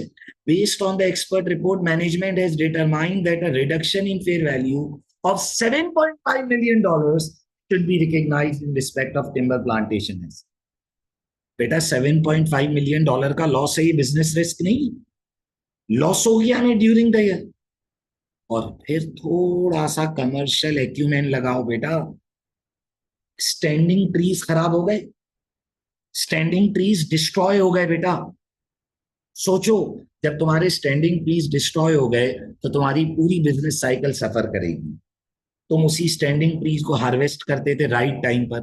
बेटा ये राइट टाइम पर तो नहीं गिरे ना, ये तो स्टॉर्म की वजह से गिरे। तो इसका मतलब है कि वो लॉस हो गया आपका, पूरा जाया हो गए वो दरख्त। बेटा वो जो दरख्त आपके जाया हो गए, सुनना मेरी बात, क्योंकि रिडक्शन इन फेयर वैल्यू तो मतलब वो जाया हुए होंगे। बेटा क्योंकि वो दरख्त जाया हो गए तो आप प्रोसेस नहीं कर सकोगे टिम्बर। और बेटा नए दरख्त जो आप लगाओगे, भाई स्टॉर्म से ट्रीज डिस्ट्रॉय हुए, अब आप जो नए ट्री लगाओगे वो 15 दिन में तो नहीं उग जाएंगे ना, उन्हें ग्रो होने में टाइम लगेगा। इस बीच आप अपने कस्टमर ऑर्डर्स पूरे नहीं कर सकोगे। दोबारा सुनो, बेटा इस स्टॉर्म की वजह से ट्रीज डिस्ट्रॉय हुए, वो जो ट्रीज डिस्ट्रॉय हुए वो तो एक लॉस है, एक तरफ रख देता हूं। दूसरा लॉस लॉन्ग टर्म सोचो। बेटा ट्रीज डिस्ट्रॉय हुए तो आप जो ट्रीज हार्वेस्ट होने के बाद प्रोसेस करते थे और लॉग्स बनाते थे और प्लैंक्स ऑफ वुड बनाते थे जो आप कस्टमर को बेचते थे, मूविंग फॉरवर्ड थोड़े अरसे में ये प्रॉब्लम आएगा कि आपके पास सफिशिएंट टिम्बर नहीं होगा कस्टमर ऑर्डर पूरे करने के लिए। और उसकी वजह से ये होगा कि आपका कस्टमर आपके कॉम्पिटिटर के पास चला जाएगा। बेटा कस्टमर रुकेगा तो नहीं ना, मैं कस्टमर के ऑर्डर पूरे नहीं कर सकूंगा क्योंकि मेरी तो वुड लूज हो गया, मेरा तो वुड खराब हो गया ड्यू टू स्टॉर्म। तो अब मैं जब कस्टमर ऑर्डर पूरे नहीं कर सकूंगा तो लॉन्ग टर्म में मेरा कुछ ना कुछ कस्टमर मेरे पास से उठकर कॉम्पिटिटर के पास जाए, क्योंकि अब मेरे में एबिलिटी नहीं होगी उसका ऑर्डर पूरा करने की। मैं ये नहीं कह रहा कि सारे ऑर्डर कैंसिल हो जाएंगे, लेकिन मूविंग फॉरवर्ड हमें ऑपरेशंस का कॉम्प्रोमाइज फेस होगा। ओके, तो एक तो ये इन्वेंट्रीज आए हुई एक प्रॉब्लम। दूसरा प्रॉब्लम, बेटा ये जो लॉस हुआ इसकी वजह से हम कस्टमर ऑर्डर्स पूरे नहीं कर सकेंगे क्योंकि हमारे पास इन्वेंट्री नहीं होगी। ओके, आगे देखते हैं की परफॉर्मेंस इंडिकेटर्स। देखिए बेटा हम क्वेश्चन को रीड करते जा रहे हैं और रेलेवेंट रिस्क अभी डिस्कस कर रहे हैं। ड्राफ्टिंग आंसर लिखवाने का अमल सेपरेट है, वो अलग करवाऊंगा, तो पेशेंस के साथ बातें जल्दी नहीं करनी। The information in the table below will be published as part of the annual report in the section titled Key Results for the Year, which forms part of the management commentary on the company's performance. The financial information is before recognizing the change in fair value of the timber plantation caused by the recent storm and also before accounting for the government grant. Okay, तो बेटा ये कुछ financial information हमें दी गई है। इसमें अभी तक उन्होंने वो स्टॉर्म वाला लॉस और गवर्नमेंट ग्रांट वाली इनकम बुक नहीं करी है, it is before recognise. Now revenue has increase by 5.5%। Last year 2004 में $40.3 मिलियन था, 2005 में 42.5 मिलियन हुआ, तो 5.5% रेवेन्यू बढ़ा है। और हमने पीछे बढ़ा है that it is due to royal company contract. Operating profit 4.8% बढ़ा है, from 21 million to 22 million. Profit before tax 12.5 million से 16.5 मिलियन हुआ है, 32% इंक्रीज है। ओके सर, बहुत एबनॉर्मल इंक्रीज है। बेटा वो ऑडिट रिस्क है। अभी बिजनेस पर देखो, ये जो है ना सर, ये तो इतना ज्यादा इंक्रीज हो रहा है, हो सकता है इसमें मिस स्टेटमेंट हो, वो एक ऑडिट इश्यू है। अभी बिजनेस पर फोकस कर, ऐसे फैक्टर जिनसे रेवेन्यू प्रॉफिट या गोइंग कंसर्न स्टेटस अफेक्ट हो गए। ओके, अभी अकाउंटिंग इश्यूज के बारे में नहीं सोचो। Percentage timber harvested in line with gold standard, last year it was 85% and this year it is 82%। और बेटा याद करें 80% बॉर्डर लाइन है, अगर आपको याद हो बेटा 80% बॉर्डर लाइन था, हमने यहां पढ़ा है बेटा। बेटा at least 80% of the timber must be harvested according to strict standard set by the regulator. और अब हमारे वो परसेंटेज 85 से कम होकर 82 हो गई है। दिस मीन्स कि हम गोल्ड स्टैंडर्ड एक्रीडिएशन लूज कर जाएंगे फ्यूचर में। अगर फर्दर डिक्लाइन और 80 से नीचे गए तो एक्रीडिएशन लूज हो जाएगी। और अगर गोल्ड स्टैंडर्ड एक्रीडिएशन लूज हो गई तो रॉयल कंपनी का कॉन्ट्रैक्ट चला जाएगा। और रॉयल कंपनी का कॉन्ट्रैक्ट रेवेन्यू इंक्रीज में इस बार कंट्रीब्यूट कर रहा था, यानी एक सिग्निफिकेंट इंक्रीज 5.5% उसकी वजह से क्रिएट हुआ। नंबर ऑफ एम्प्लॉइज 1420 से 1300 हुए, यानी वो वाली बात सही थी कि कंपनी ने कुछ एम्प्लॉइज फारिग किए, निकालें, और उसकी वजह से एग्जिस्टिंग स्टाफ पर प्रेशर आ रहा है। Total staff days lost due to accidents at work, बेटा 65 डेज लास्ट ईयर लूज हुए थे और इस बार 78 डेज लूज हुए। बेटा दिस इज अ कंसर्न। हमारे प्रोडक्शन डेज जाया हो रहे हैं ड्यू टू एक्सीडेंट्स, तो ऑटोमेटिकली ऑपरेशंस अफेक्ट होंगे, तो हम अपने टारगेट्स कैसे अचीव करेंगे प्रोडक्शन के? भाई कस्टमर ऑर्डर कैसे पूरा करोगे अगर आपने साल में 78 डेज जाया कर दिए? ओके, आगे बढ़े। You are also provided with the following information relating to balances which are extracted from management accounts as at 30th June 2005. Total assets this year 550 million है, last year 540.5 million. Timber plantation 500 million, last year it was 490 million. This amount relating to standing timber is before accounting for any change in value caused by recent storm. Cash balance से 6.8 million से 4.5 million हो गए। Cash balance कम हो रहा है बेटा, this is a problem. Cash levels are depleted this year due to inflationary pressure and demands for higher wages from our employees which we have no. बेटा ये कोई रीजन थोड़ी है कि इन्फ्लेशन आ रही है इसलिए कैश बैलेंस कम हो गया। इन्फ्लेशन आ रही है तो सेलिंग प्राइस भी तो बढ़ी होगी। एम्प्लॉइज ने वेजेस बढ़ाई हैं तो सेलिंग प्राइसेस भी तो बढ़ाई होंगी। खाली कैश बैलेंस कम हो गया इन चीजों की वजह से, इसका मतलब है इनकी प्रॉपर कैश मैनेजमेंट नहीं है भाई। बेटा एक बात सोचो ना, अगर इन्फ्लेशन आ रही है, मेरी कॉस्ट बढ़ेगी, इंप्लॉय वेजेस बढ़वा रहे हैं, कॉस्ट बढ़ेगी तो मैं सेलिंग प्राइस बढ़ाऊंगा। अगर मैं ऐसे कैश बैलेंस डिप्लीट करूंगा तो एक दिन तो मैं बैंकक्रप्ट हो जाऊंगा ऐसे तो। ये कोई जस्टिफिकेशन थोड़ी दी उन्होंने। तो लिक्विडिटी कंसर्न है कंपनी का भाई। ओके, आगे बढ़ते। Notes from the phone call. देखिए बेटा अभी मैं सिर्फ रीडिंग कर रहा हूं, अभी मैं ड्राफ्टिंग करवाऊंगा। सही है, पेशेंस के साथ सुननी है चीजें।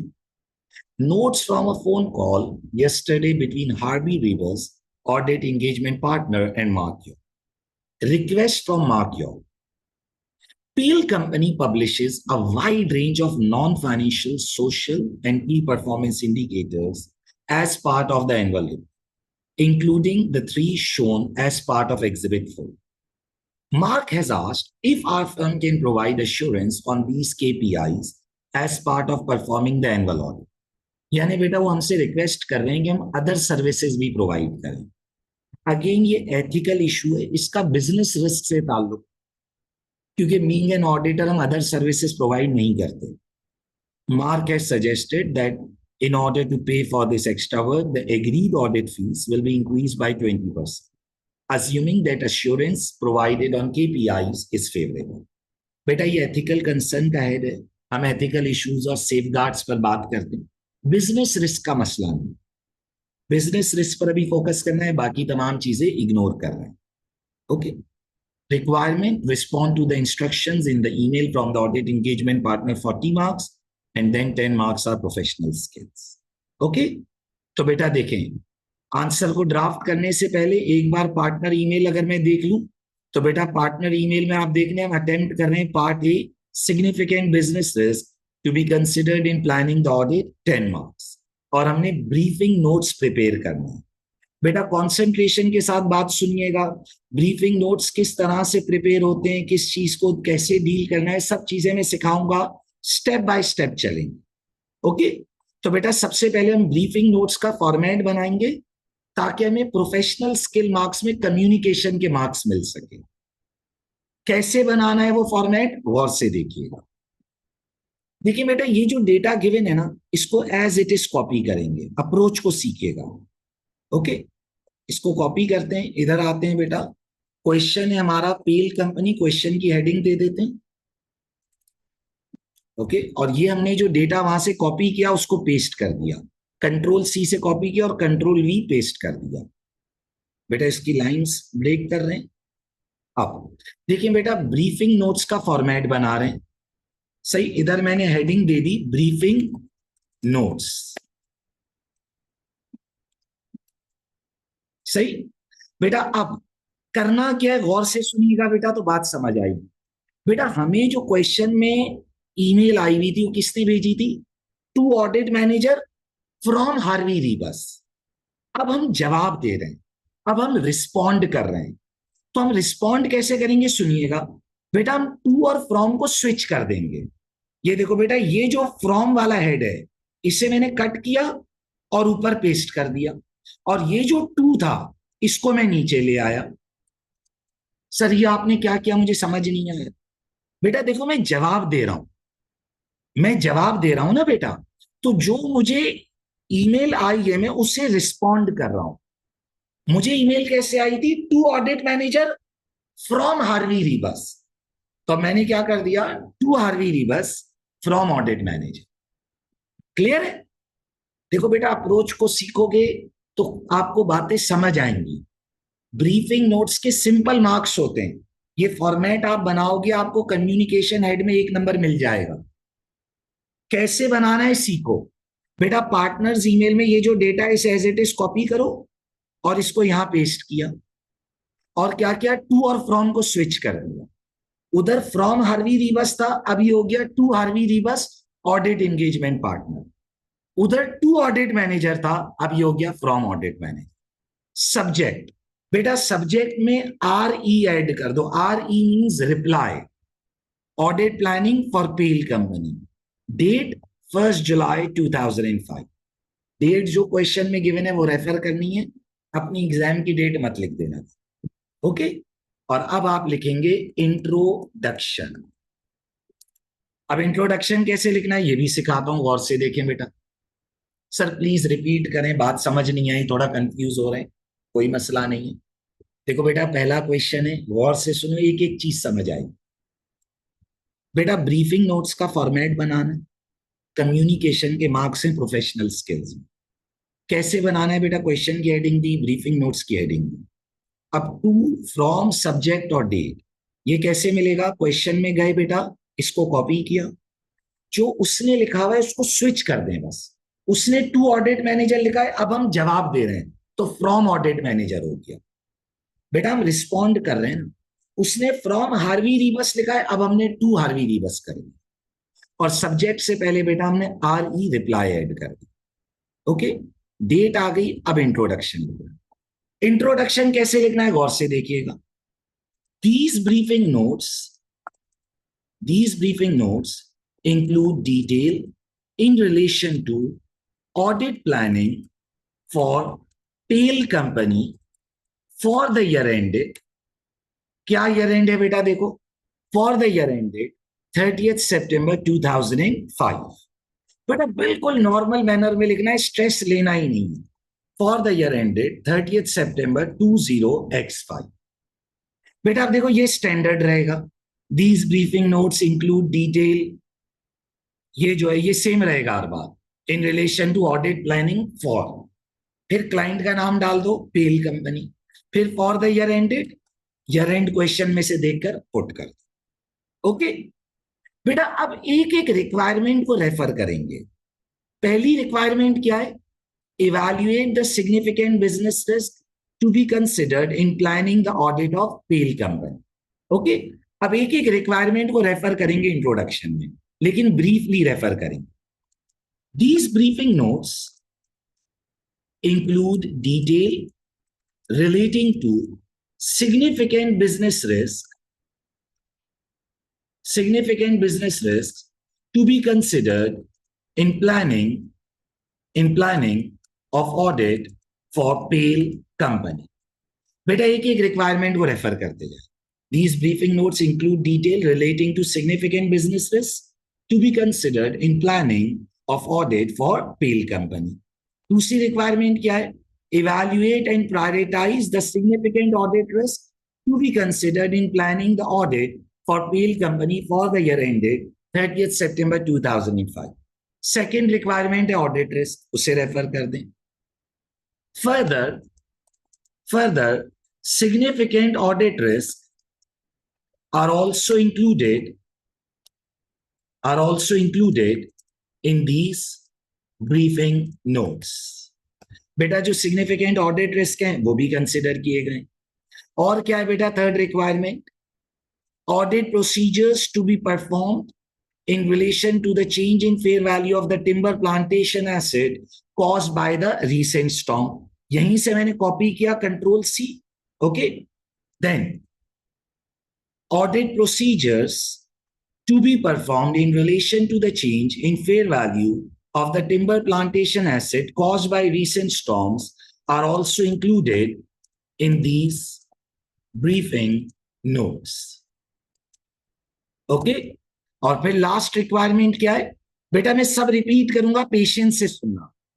Using exhibit 5 explain the ethical issues and other audit planning implications which arise in relation to the phone call from the company's chief finance officer Mark York. बेटा इसे यहां से कॉपी. लास्टली एथिकल इश्यूज, देखिए मैंने paste कर दिया, control C से copy और कंट्रोल वी से paste. Ethical issues and other audit planning implications which arise in relation to phone call from the company's chief finance officer Mark York are also included in these briefing notes. हो गया introduction.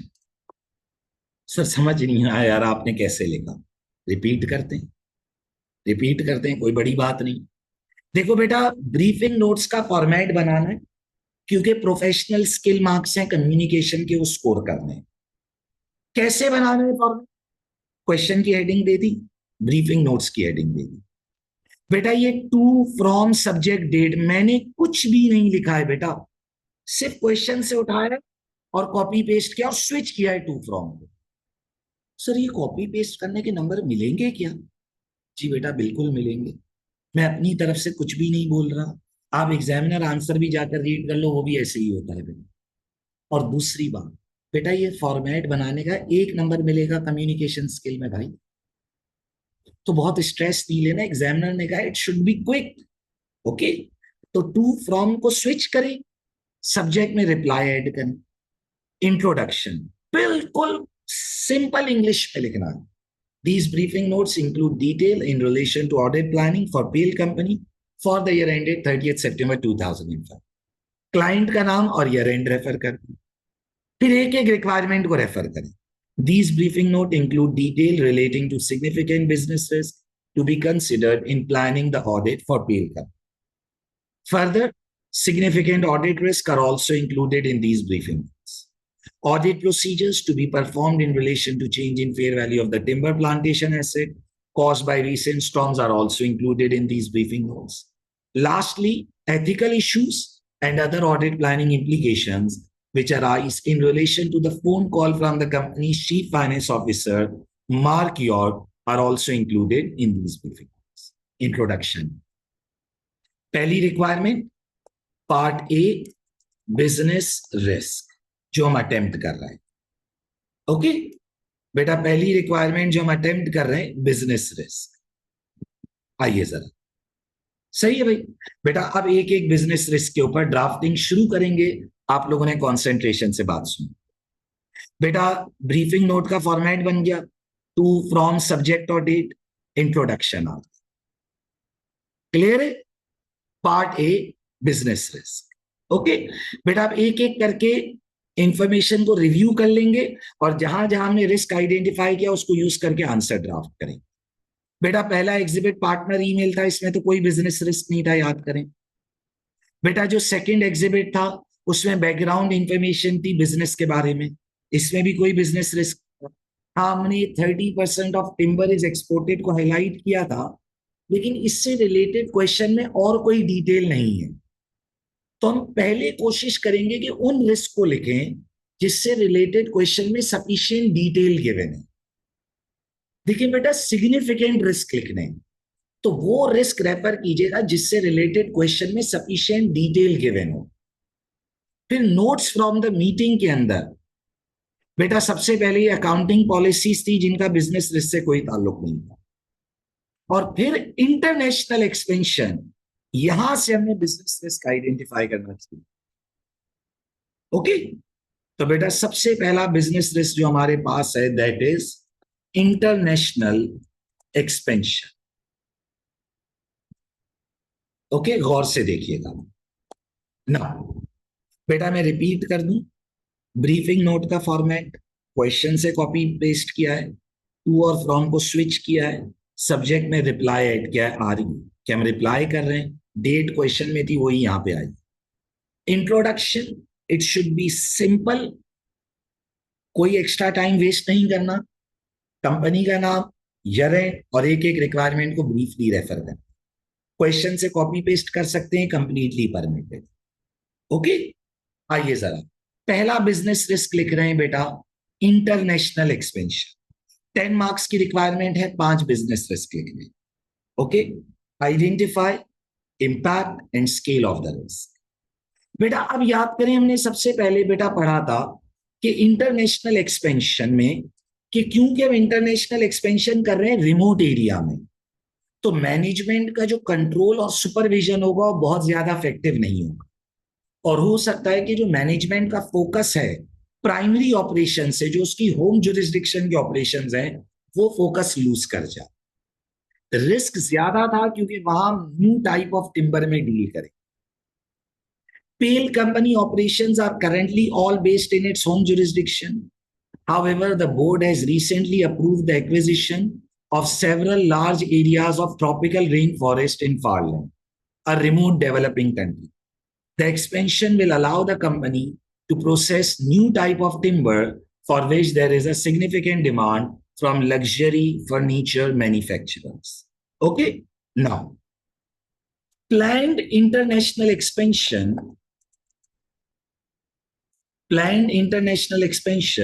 faces a risk of weak management control and supervision as it is an expansion in remote developing country. सबसे पहले risk identify करें, सबसे पहले sentence में risk identify करें। Planned international expansion faces a risk of weak management control and supervision as it is an expansion in remote developing country. अब impact explain करें, impact क्या है? As it is an expansion in remote country, management may not be able to spend sufficient time on controlling and supervising it. As a result, losses. Further, if management spends greater time in its management, then as a result, they may lose focus on its existing operations. Impact को explain करें। देखो बेटा, approach को सीखो, approach को इतना practice कर लो कि पेपर में तुम गलती ना करो। जब आप अप्रोच को फॉलो करोगे ना, आप ओवर राइटिंग नहीं करोगे, आप लिमिटेड आंसर लिखोगे। आइडेंटिफाई हो गया, अब इम्पैक्ट लिखते हैं बेटा। As expansion is in a remote area, therefore management may not be able to exercise sufficient control there. As a result, investment in far land may not be able to achieve its profit targets. Further, if management will spend too much time in control and supervision of this remote area investment, then they may lose focus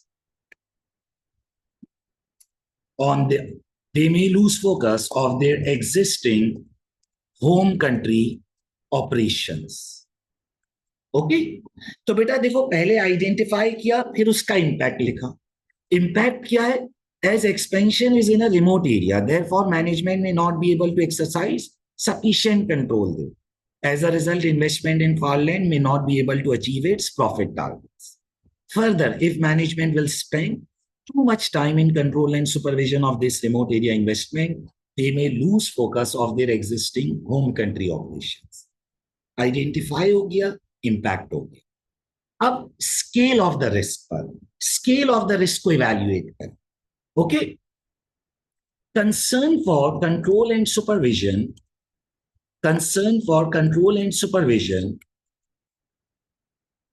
of Farland investment is greater as Pale Company will deal in processing of new type of timber in Farland. They may lack expertise in relation to it, and as a result, it will require greater management time for control and management. Okay बेटा, देखो मैंने कैसे लिखा। देखो बेटा, जब मैं point लिख रहा था तो मैं अपने आंसर में चीजों को ब्रेक कर रहा हूं, तोड़ तोड़ के लिख रहा हूं। Planned international expansion faces a risk of weak management control and supervision as it is an expansion in remote developing country. सबसे पहले आइडेंटिफाई, रिमोट माने दूर, बहुत दूर इन्वेस्टमेंट हुई है, फार अवे एरिया में हुई। सबसे पहले आइडेंटिफाई किया weak management control and supervision. As expansion is in a remote area, therefore management may not be able to exercise sufficient control there. As a result, investment fall not able to achieve its profit targets. Further, if management will spend too much time in control and supervision of this remote area investment, they may lose focus of their existing home country operations. ये impact हो गया कि या तो हम उसे control नहीं कर सकेंगे, या अगर हमने उसे कंट्रोल करने में टाइम लगाया तो हमारे existing home country operation suffer कर जाए। Concern for control and supervision of Farland investment is greater as Pale Company will deal in processing of new type of timber in Farland. They may lack expertise in relation to it, and as a result, it will require greater management time for control and management. क्योंकि हम start में learning ले रहे होंगे, हमें तो new type of timber का experience ही नहीं। तो देखो बेटा, ये अप्रोच मैंने लास्ट टाइम आपको पढ़ाई थी, याद करो बेटा। लास्ट टाइम जो अप्रोच पढ़ाई थी, देखें उसी को यूज कर रहे हैं बेटा। ये देखिए, ये याद है बेटा अप्रोच। सबसे पहले हमने क्या करना है बेटा, रिस्क को आइडेंटिफाई करना है बेटा। सबसे पहले हमने क्या करना है बेटा, रिस्क को आइडेंटिफाई करना है, फिर उसका इंपैक्ट एक्सप्लेन करना है कि उससे क्या होगा, और फिर उसकी स्केल या इंटेंसिटी ऑफ द रिस्क पर कमेंट करना कि वो चीजें जो उस रिस्क की इंटेंसिटी को बढ़ाए। न्यू टाइप ऑफ टिम्बर होगा तो scale of the risk, intensity of the risk increase हो रहा है। क्लियर है बेटा? आइए जरा, क्लियर है? तो देखो बेटा, अप्रोच को फॉलो करें, identify, impact and scale of the risk. Done है सर? कोई ट्रेंड रेशियो आपने कैलकुलेट नहीं किया बेटा? यहां पर ऐसे कोई नंबर्स हमने यूज ही नहीं किए। अगर हम कोई ट्रेंड या रेशियो कैलकुलेट करते तो उसका 0.5 मार्क एडिशनल मिलता। क्लियर है? आइए जरा वापस आते हैं बेटा। Then, beta, the acquisition of the areas of the rainforest will cost $25 million and the purchase is due to take place in August 2005. The cost of $25 million is equivalent to the fair value of the rainforest. ये सब उसने valuation बताई और फिर उसने बताया कि foreign exchange का रिस्क एग्जिस्ट नहीं करता क्योंकि सेम करेंसी में डीलिंग हो। आगे बढ़, the purchase is being funded through a share issue to existing and new shareholders who are mainly family members of the Pale family, who established the company 20 years ago. Share issue हो रहा है, इसमें भी कोई business risk नहीं। Share issue was the only option for funding the international expansion as the company is at the limit of its bank borrowing agreement. बेटा, company full date पर है, बैंक बोरिंग एग्रीमेंट फुल हो चुका है, 100% utilised है। इसका क्या मतलब हुआ कि जो हमारा डेट एग्रीमेंट है वो कंप्लीटली यूटिलाइज्ड है, अब हमारे पास डेट स्पेस नहीं है। तो इसको आप अपने किसी आंसर के पॉइंट में लिख सकते हो कि जैसे आप ग्रांट का पॉइंट लिख रहे हो तो आप लिख सकते हो कि अगर हमारी ग्रांट कैंसिल हो गई तो हमारे पास तो बैंक बोरिंग एग्रीमेंट की लिमिट हिट हुई है, तो हम किस तरह से अपने ऑपरेशंस को मैनेज करेंगे। International development agency has agreed to provide a grant of $20 million to assist Pale Company in its expansion on the condition that Pale Company represents sustainable and ethical business practice. अब इधर आप point लिख सकते हो बेटा कि आपके पास risk है बेटा कि आपकी ग्रांट कैंसिल ना हो जाए। सर ये रिस्क क्यों है बेटा? क्योंकि वो जो न्यूज रिपोर्ट्स घूम रही हैं मार्केट में बेटा, कि हमने उधर $15,000 की इंसेंटिव पेमेंट करी, तो बेटा वो एथिकल बिजनेस प्रैक्टिस के अगेंस्ट है। तो एज अ रिजल्ट जो हमारी ग्रांट है बेटा वो क्या हो सकती है? कैंसिल हो सकती है। Okay, considering news reports considering news reports regarding Pale Company that they have made a payment of $15,000 to a government official in Farland, grant from international agency may get cancelled, as Pale Company action may be regarded as an unethical business practice. Okay? Considering news reports regarding Pale Company that they have made a payment of $15,000 to a government official in Parliament, grant for international agency may get cancelled as Pale Company action may be regarded as an unethical business practice. ये हमने क्या किया बेटा? Identify. ये हमने क्या किया बेटा? आइडेंटिफाई किया कि भाई कंसिडरिंग द न्यूज रिपोर्ट्स कि हमने $15,000 $15,000 उधर गवर्नमेंट ऑफिशियल को दिए, तो एक अनएथिकल बिजनेस प्रैक्टिस है और हमारी ग्रांट कैंसिल हो सकती है। आइडेंटिफाई। अब इम्पैक्ट एक्सप्लेन करें। Okay, grant from international agency, grant from international agency had a condition that Pale Company should be doing business in ethical manner. Okay, incentive payment made of $15,000 to a government official may be regarded as unethical business practice despite that it is normal in Farland. Okay, बेटा ये unethical business practice तो है। If the grant gets cancelled, then Pale Company may not be able to complete its planned expansion of Farland, considering that it is already at limit of its bank borrowing agreement. अच्छा, अब sir इधर एक question है, आपने इधर impact को बहुत ज्यादा एक्सप्लेन किया, ऐसा क्यों? देखिए बेटा, आपने अब आप एडवांस्ड ऑडिट का पेपर दे रहे, आपने थोड़ा सा ये समझ कर लिखना है कि आपने मेक श्योर करना है कि आपका आंसर वेल एक्सप्लेन हो। कुछ पॉइंट्स में आपको ज्यादा एक्सप्लेन करना पड़ता है अपनी बात को जस्टिफाई करने के लिए।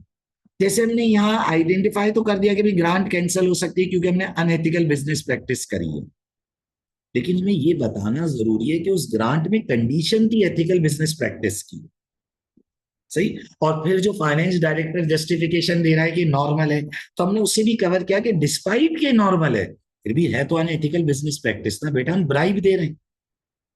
अब अगर ग्रांट कैंसिल हो गई तो क्या होगा बेटा? हमारी प्लान्ड एक्सपेंशन सफर करेगी, कंसिडरिंग हम ऑलरेडी बैंक बोरिंग एग्रीमेंट की लिमिट पर। ओके, बात समझ आती है बेटा? अब आप इधर एक और बात लिख सकते हो further scale of the risk पर, कि वो जो एम्प्लॉइज ने हमारे अगेंस्ट क्लेम किया हुआ है वो भी एथिकल बिजनेस प्रैक्टिस का कंसर्न बन सकता है। सुनिएगा बेटा, concern of ethical business practice, concern of ethical business practice is greater for Pale Company, considering that it is also facing a legal claim from its employees over bad health and safety environment at workplace. If it gets in knowledge, if it also gets in knowledge of international agency, then it may contribute towards cancellation of grant based on unethical business practices done by Pale company. Okay, तो देखो बेटा, हमें point को well explain करना है, लेकिन लिखते हुए दिमाग में अप्रोच ये रखनी कि भाई पहले मैं आइडेंटिफाई करूं, फिर मैं थोड़ा सा इंपैक्ट एक्सप्लेन करूंगा, फिर मैं स्केल ऑफ द रिस्क पर बात करूंगा कि भाई ये रिस्क और किस वजह से बढ़ सकता है। आप इधर ये भी लिख सकते थे कि कंपनी के पास ऑलरेडी कैश बैलेंसेस डिक्लाइनिंग है, तो इसलिए भी ये रिस्क इंक्रीज हो रहा है। भाई कंपनी के कैश बैलेंसेस भी तो डिक्लाइन हुए थे, याद है, की परफॉर्मेंस इंडिकेटर में। तो आप कह सकते हो कि ऑलरेडी कैश बैलेंसेस डिक्लाइनिंग है, अगर ये ग्रांट भी कैंसिल हो गई तो और प्रॉब्लम हो जाएगा। ओके, तो बेटा देखिए, नॉर्मली एक बिजनेस रिस्क 5 लाइन्स 4 लाइन्स इसमें रेंज करेगा। हो सकता है कभी कभार किसी बिजनेस रिस्क में आपने 1-2 लाइन एक्स्ट्रा ली, लेकिन अप्रोच से मत हटना प्लीज।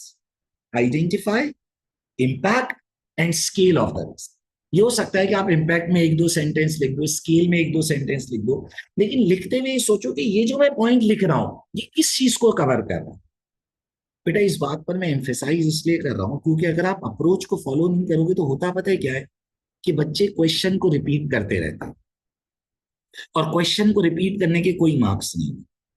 ठीक है, क्वेश्चन को थोड़ा बहुत रेफर तो आपको करना पड़ेगा, लेकिन उसके पीछे रीजन होना कि मैं क्वेश्चन को रेफर कर रहा हूं आइडेंटिफाई करने के लिए, मैं क्वेश्चन को रेफर कर रहा हूं इम्पैक्ट लिखने के लिए, मैं क्वेश्चन को रेफर कर रहा हूं स्केल ऑफ द रिस्क लिखने के लिए। Okay, considering news reports regarding Pale Company that they have made a payment of $15,000 to a government official in Farland, grant for international agency may get cancelled as Pale Company action may be regarded as unethical business practice. Identify. Impact explain करते हैं। Grant from international agency had a condition that Pale Company should be doing business in ethical manner. Incentive payment made of $15,000 to government official may be regarded as unethical business practice, despite that it is normal in farming. If the grant gets cancelled, Pale Company may not be able to complete its planned expansion of farmland, considering that it is already on its limit of bank borrowing. Impact बताया, फिर intensity of the risk पर बात करें कि भाई international agency को अगर legal case का पता चल गया जो इंप्लॉइज ने किया हुआ हेल्थ एंड सेफ्टी इशू पर, तो वो भी एथिकल बिजनेस प्रैक्टिस में चला जाएगा। क्लियर है बेटा, वो भी एथिकल बिजनेस प्रैक्टिस का कंसर्न बन जाएगा कि भाई हम इंप्लॉइज से ओवर वर्किंग करा रहे हैं, तो कहेंगे भाई आप तो एथिकल बिजनेस प्रैक्टिस फॉलो ही नहीं कर रहे, और वो ग्रांट की कंडीशन थी। देन चलें आगे बढ़े। फिर बेटा ये ग्रांट की रिकग्निशन से रिलेटेड डिस्कशन थी, that grant is to be due to be received in September 2005 and relevant expenditure will be commenced in November 2005. Mark your is planning to recognize half of the amount received as income. तो ये एक accounting issue था कि वो grant जल्दी book कर रहा है, लेकिन इसका बिजनेस रिस्क से ताल्लुक नहीं। अब आ जाते हैं गोल्ड स्टैंडर्ड एक्रीडिएशन। बेटा आप याद करें, गोल्ड स्टैंडर्ड एक्रीडिएशन में भी प्रॉब्लम था। बेटा गोल्ड स्टैंडर्ड एक्रीडिएशन में कंडीशन थी कि हमें 80% of the timber as per gold standard रखना है, और हमारी वो परसेंटेज इस साल 85 से कम होकर 82 पर आई है। तो अभी तो हमने 80 को ब्रीच नहीं किया है, लेकिन रिस्क जरूर किए। तो बेटा percentage of timber harvested in line with gold standard has decline from 85% to 82%, which creates a risk that we may lose gold standard accreditation if this percentage declines further, as the condition of accreditation is 80%. हमें 80% at least maintain करना। बेटा gold standard accreditation हमारे लिए important है भाई। The company is proud to have recently been awarded an industry gold standard accreditation for sustainable timber management to achieve the gold standard which denotes the highest possible level of sustainable timber management and ethical business practice. The company must adhere to number of strict standard. और ethical business practice तो हमारे लिए problem ही, वो जो हमने incentive payment दे दी और फिर ये जो इंप्लॉइज का क्लेम आया हुआ है, एथिकल बिजनेस प्रैक्टिस तो हमारे लिए प्रॉब्लम है। ओके, और फिर बेटा अगर गोल्ड स्टैंडर्ड चला गया तो रॉयल कंपनी का कॉन्ट्रैक्ट भी चला जाएगा। सही है बेटा, आइए जरा gold standard accreditation.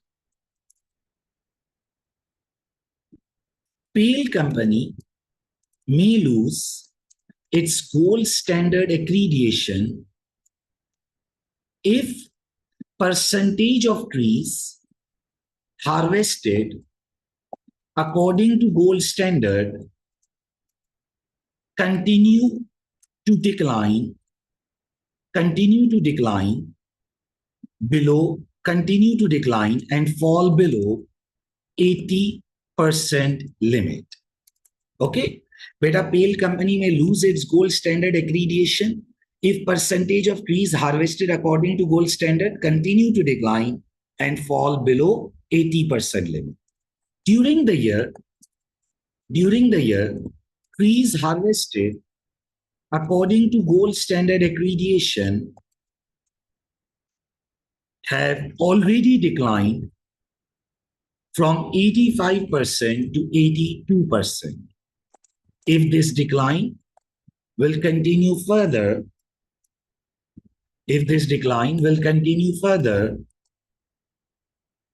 then pale company may not be able to satisfy condition of 80% trees harvested या sold as per gold standard. Okay, तो बेटा हमने सबसे पहले रिस्क को थोड़ा एक्सप्लेन कर दिया. देखिए अगेन मैं कहूंगा बेटा, थोड़ा सा आपने पेपर में कभी कभार एक आध कमेंट एक्स्ट्रा करना होता है ताकि आप अपने रिस्क को एक्सप्लेन कर सको. Pale company may lose its gold standard accreditation if percentage of trees harvested according to gold standard continue to decline and fall below 80% limit. During the year, trees harvested according to gold standard accreditation have already declined from 85% to 82%. If this decline will continue further, then pale company may not be able to satisfy the condition of 80% trees sold as per gold standard.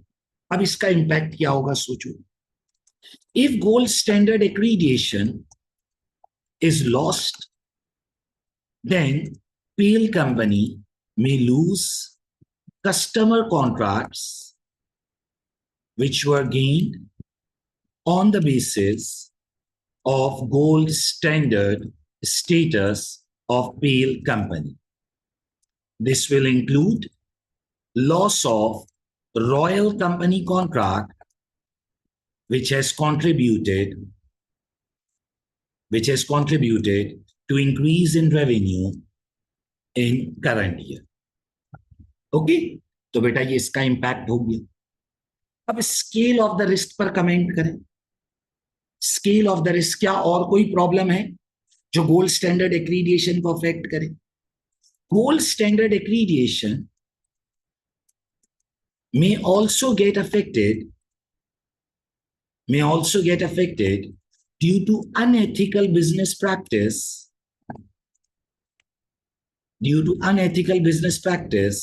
concerns of pale company, which include incentive payment made to government official in far land and claim made by employees over health and safety issues. Okay, तो देखो बेटा, gold standard accreditation में एक तो हमने percentage of trees harvested को primary target रखा. बेटा परसेंटेज ऑफ ट्रीज हार्वेस्टेड को हमने प्राइमरी टारगेट रखा कि भाई बॉर्डर लाइन 80 है, हम पहली 85 से 82 आ गए. फर्दर फॉल हुआ, गोल्ड स्टैंडर्ड एक्रीडिएशन चली जाएगी. हमने पहले रिस्क को आइडेंटिफाई के साथ थोड़ा एक्सप्लेन कर दिया, थोड़ा रिस्क को जस्टिफाई कर दिया, फिर उसका इंपैक्ट बताएं. इंपैक्ट क्या है कि अगर गोल्ड स्टैंडर्ड एक्रीडिएशन चली गई तो वो कस्टमर कॉन्ट्रैक्ट जो गोल्ड स्टैंडर्ड एक्रीडिएशन की बेसिस पर आए हैं वो भी आपके हाथ से निकल जाएंगे. And it includes the royal company contract जिसने इस साल के रेवेन्यू इंक्रीज में कंट्रीब्यूट किया है. और फिर scale of the risk, intensity of the risk, concern of the risk ज्यादा है क्योंकि पहले ही हम अनएथिकल बिजनेस प्रैक्टिस के प्रॉब्लम में भी आ रहे हैं. भाई अनएथिकल बिजनेस प्रैक्टिस से इंटरनेशनल ग्रांट भी कैंसिल हो सकती है और ये गोल्ड स्टैंडर्ड एक्रीडिएशन भी जा सकती है, क्योंकि इसमें भी एथिकल बिजनेस प्रैक्टिस का पॉइंट था। क्लियर है? ठीक है बेटा, आई होप आप लोगों को बातें समझ आ रही हैं बेटा। कोई भी क्वेरी हो किसी भी पॉइंट में, feel free to contact me on my WhatsApp. सही है? जरा सा भी वो नहीं फील करना कि यार सर ने 2-3 बार रिपीट किया हुआ है मैं कैसे पूछूं, ऐसा नहीं है। आप दोबारा पूछ सकते हो, ये पहला टॉपिक है, आप पहली बार ड्राफ्टिंग कर रहे हो। लेकिन एक बात याद रखें, विद प्रैक्टिस आपको ड्राफ्टिंग पर ग्रिप आती जाएगी। देखिए बेटा, मेरे लिए बहुत आसान है, मैं एग्जामिनर आंसर खोलूं और रीड करा दूं, लेकिन उससे कभी भी आपको ड्राफ्टिंग नहीं आएगी, आपको लिखना नहीं आएगा। मैं क्लास में पॉइंट्स इसलिए डेवलप कराता हूं ताकि आप समझ सको कि आपने कैसे ड्राफ्ट करना है, identify impact scale of the risk, कहाँ आपने एक्स्ट्रा लिखना है, ये सब मैं क्लास में इसलिए लिखवाता हूं ताकि आपको अप्रोच समझ आ सके, आपको कॉन्फिडेंस आ सके कि हाँ मैं कर सकता हूं। ओके बेटा, ये पहला सवाल चल रहा है, ऐसे 5 क्वेश्चंस क्लास में कराऊंगा, फिर होमवर्क दूंगा, उन पर फीडबैक दूंगा, automatically with passage of time आपको ग्रिप आ जाएगी। क्लियर है बेटा? आई होप कि आपको अभी तक की बात समझ आई है बेटा। 5 रिस्क में से 3 लिख चुके हैं, क्वेश्चन बस अब ऑलमोस्ट कंप्लीशन पर है जो बिजनेस रिस्क का है। रिपीट कर देता हूं बेटा, हमने ब्रीफिंग नोट्स का फॉर्मेट बनाया। It was very simple. To from subject date question से पिक करना है, स्विच किया टू फ्रॉम को, इंट्रोडक्शन डेवलप किया, हर रिक्वायरमेंट को ब्रीफली रेफर करना है, और फिर बेटा आप एक एक बिजनेस रिस्क लिखते जा रहे हैं और अप्रोच को फॉलो कर रहे हैं, identify impact and scale of the risk. Clear है बेटा? सर एक बिजनेस रिस्क लिखने के लिए हमारे पास कितना टाइम होता है? बेटा ऑलमोस्ट 1 मार्क के लिए आपके पास 2.4 मिनट्स होते हैं एग्जाम में, क्योंकि आप 80 मार्क्स अटेम्प्ट करते हो ना बेटा। 20 मार्क्स तो ओवरऑल पेपर के प्रोफेशनल स्किल्स के लिए। सही? तो बेटा 2.4 मिनट पर मार्क है, तो एक रिस्क लिखने के लिए करीब 5 मिनट होते हैं। 2 नंबर का रिस्क है ना? तो मेरे हिसाब से बेटा इतना 5 मिनट में लिखना कोई बड़ी बात नहीं है पेपर में। अभी तो टाइम इसलिए ज्यादा लग रहा है क्योंकि मैं रिपीट कर रहा हूं, समझा रहा हूं, पेपर में ये इतना प्रॉब्लम नहीं होता। ओके? अगर आप अप्रोच फॉलो नहीं करोगे तो आप ओवर राइटिंग कर जाओगे, इसलिए मैं कहता हूं अप्रोच को याद कर लो, और जब प्रैक्टिस करोगे ना तो अप्रोच आपके रूटीन में आ जाएगी।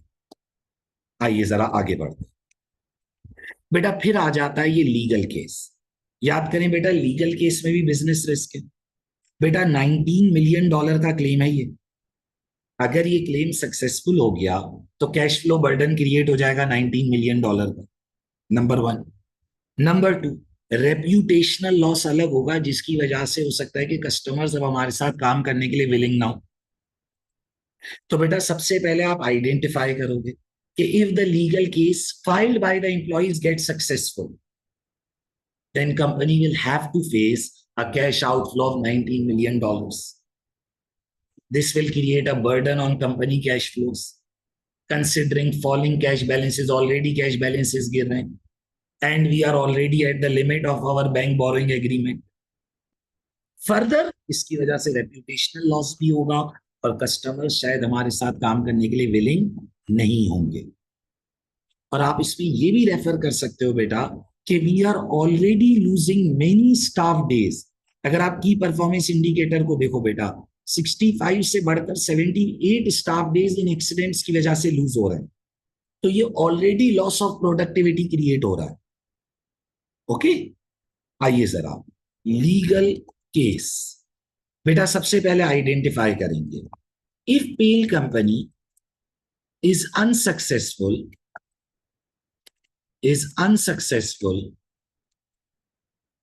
in legal claim against its employees, is unsuccessful in legal claim filed by its employees, then it may have to pay compensation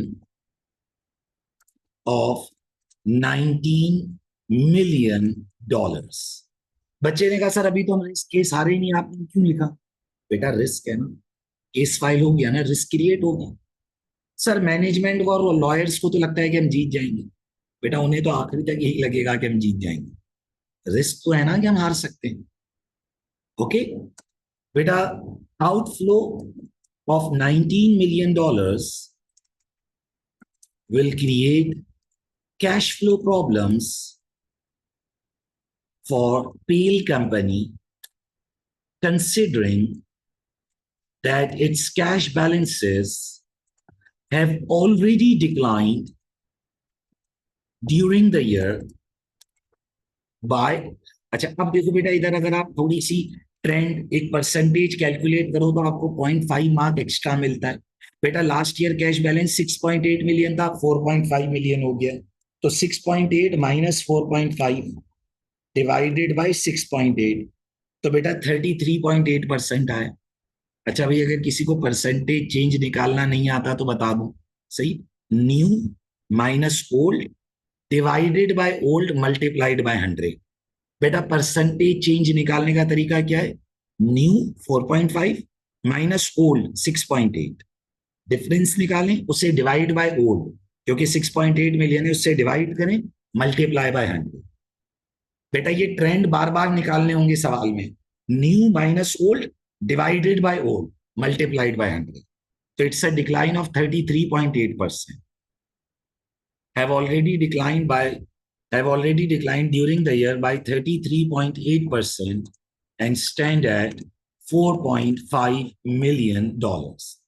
Outflow of $19 million will create cash flow problems for Pale Company, considering that its cash balances have already declined during the year by 33.8% and stand at $4.5 million.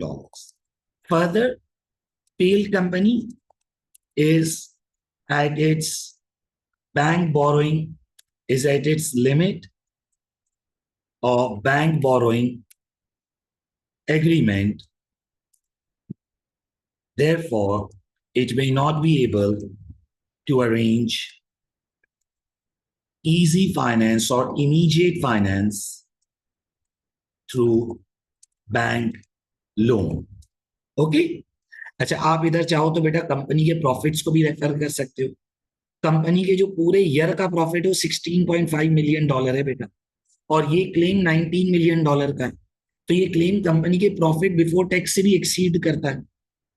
सही, तो बेटा देखो, सबसे पहले identify किया, if Pale company is unsuccessful in legal claim filed by its employees then it may have to pay compensation of $19 million. Identify कि भाई हमें ये पैसे देने पड़ेंगे। Impact, outflow of $19 million will create cash flow problems for Pale Company, considering that its cash balances have already declined. Okay. Further, Pale Company is at limit of its bank borrowing agreement. Further, Pale Company is at limit of its bank borrowing agreement. Therefore, it may not be able to arrange immediate finance through bank loan. Okay. Now, claim file of $19 million exceed Pale Company's entire year profit of $16.5 million. This indicates that this claim will be a significant concern if Pale Company is unsuccessful in it. Okay? Further, this claim filed by employees will also affect reputation of Pale Company, and customers may not be willing to do business with Pale Company, considering its unethical business practice of reducing staff numbers and increasing pressure on its existing employees, which is also resulting in accidents. Okay? तो देखो बेटा, अब sir इसको जरा break करके बताएं, identify, impact and scale में। देखो बेटा, ये सबसे पहले आइडेंटिफाई हो गया, ये आइडेंटिफाई हो गया कि $19 मिलियन का आउटफ्लो होगा। फिर उसका इम्पैक्ट कि ये जो आउटफ्लो ऑफ $19 मिलियन है, कैश फ्लो बर्डन क्रिएट करेगा। सही, और बेटा हमारे प्रॉफिट के नंबर को भी एक्सीड कर रहा है, तो ये हमारे लिए एक सिग्निफिकेंट कंसर्न है। सही। अच्छा बेटा, इस बार हमने इम्पैक्ट लिखते हुए साथ साथ थोड़ा स्केल भी हाईलाइट किया है। जो हमने कैश बैलेंसेस का डिक्लाइन, बैंक बोरोइंग एग्रीमेंट को भी रेफर किया, प्रॉफिट्स को भी रेफर किया, तो इम्पैक्ट भी बताया और साथ साथ थोड़ा स्केल भी हाईलाइट किया। और फिर हमने फर्दर क्या हाईलाइट किया बेटा? हमने ये हाईलाइट किया कि बेटा हमारी रेप्यूटेशन लूज होगी और कस्टमर्स हमारे साथ काम करने के लिए विलिंग नहीं होंगे अगर उन्हें पता चलेगा कि हम इस तरह की हरकतें कर रहे हैं, इस तरह अपने इंप्लॉइज को तंग कर रहे हैं।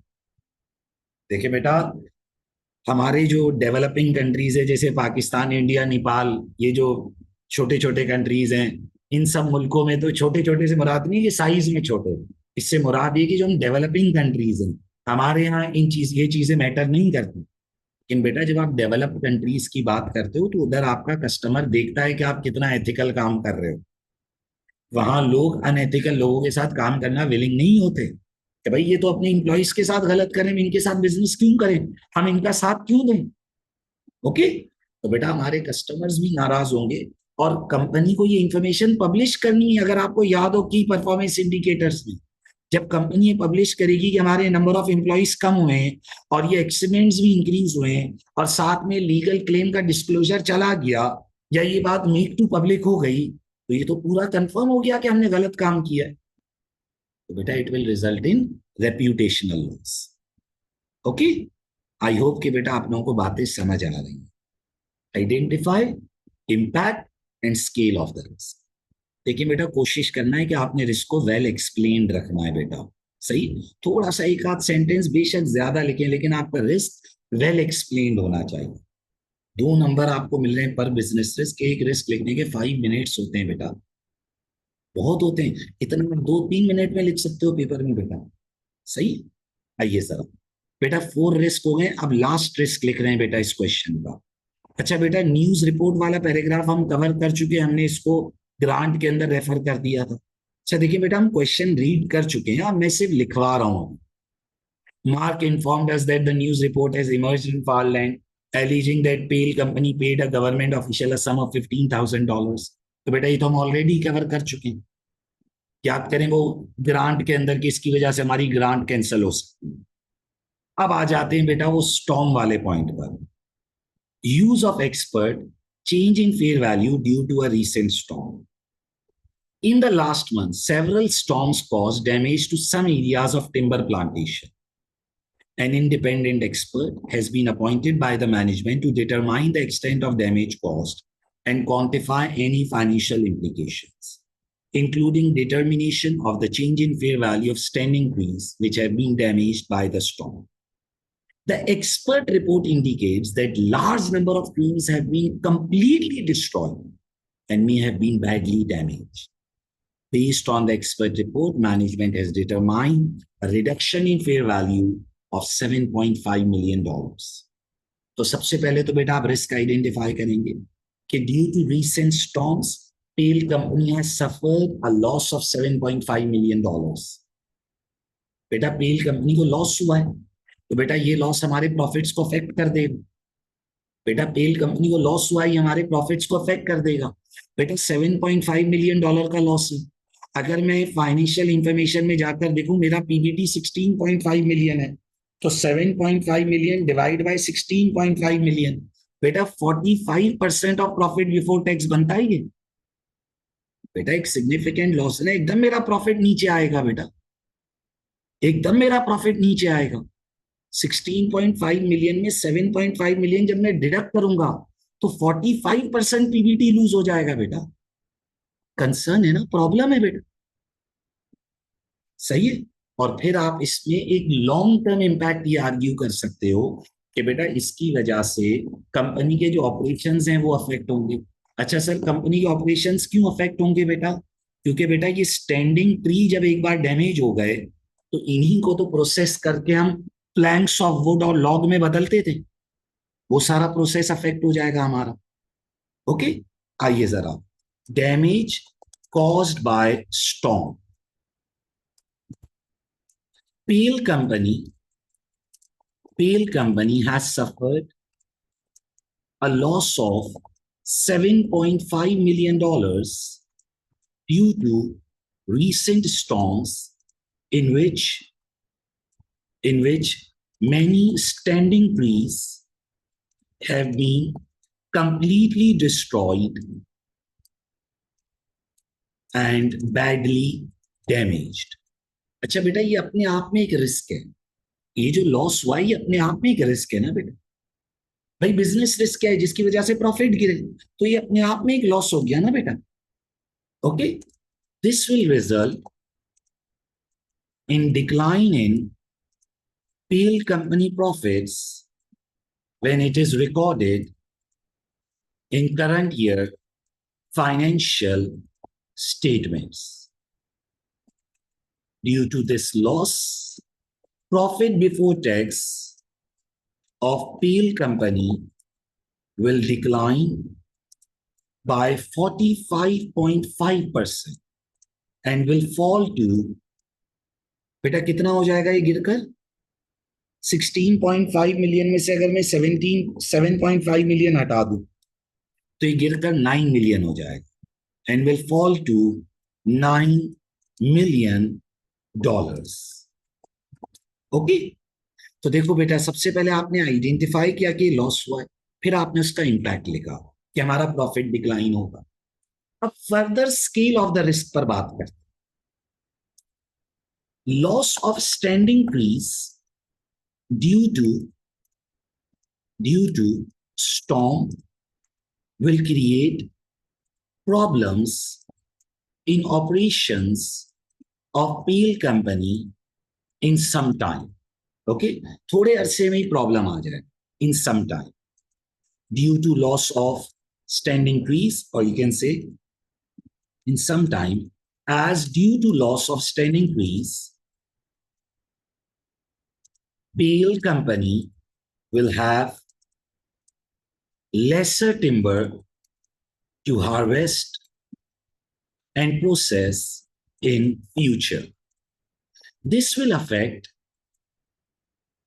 its ability to fulfill customer orders, and as a result, customers may switch to competitors. PL company may not be able to overcome this problem in short term, as it will take time in growing new trees which are ready for harvest. बेटा नए trees उगाने में, grow करने में वक्त लगेगा. Trees उगाने भाई कोई यूनिट थोड़ी बनाना. अभी आप सीड्स डालोगे, फिर मेहनत करोगे तो एटलीस्ट 6 मंथ्स 1 ईयर लग जाएगा. तो उस बीच आप कस्टमर ऑर्डर्स लूज करोगे क्योंकि आपके पास टिम्बर ही नहीं होगा प्रोसेस करने के लिए. क्लियर है? तो देखो बेटा, अगेन सबसे पहले आइडेंटिफाई. बेटा ये जो लॉस हुआ है ये अपने आप में एक रिस्क है क्योंकि इसकी वजह से प्रॉफिट जाएंगे. अभी हमने रिकॉर्ड नहीं किया है. आइडेंटिफाई. इंपैक्ट क्या है? प्रॉफिट डिक्लाइन होगा, 45% ऑफ पीबीटी है और प्रॉफिट 16.5 मिलियन से गिर के डायरेक्ट 9 मिलियन पर आए. Scale of the risk, significance of the risk इसलिए ज्यादा है क्योंकि इसकी वजह से ऑपरेट. तो देखो बेटा, 10 मार्क्स का क्वेश्चन था. 5 बिजनेस रिस्क लिखने.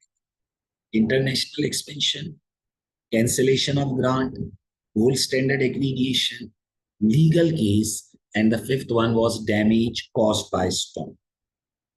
बेटा आपने क्वेश्चन को हमेशा गौर से पढ़ना है, याद रखिएगा, वरना आप सिग्निफिकेंट रिस्क मिस कर जाओगे.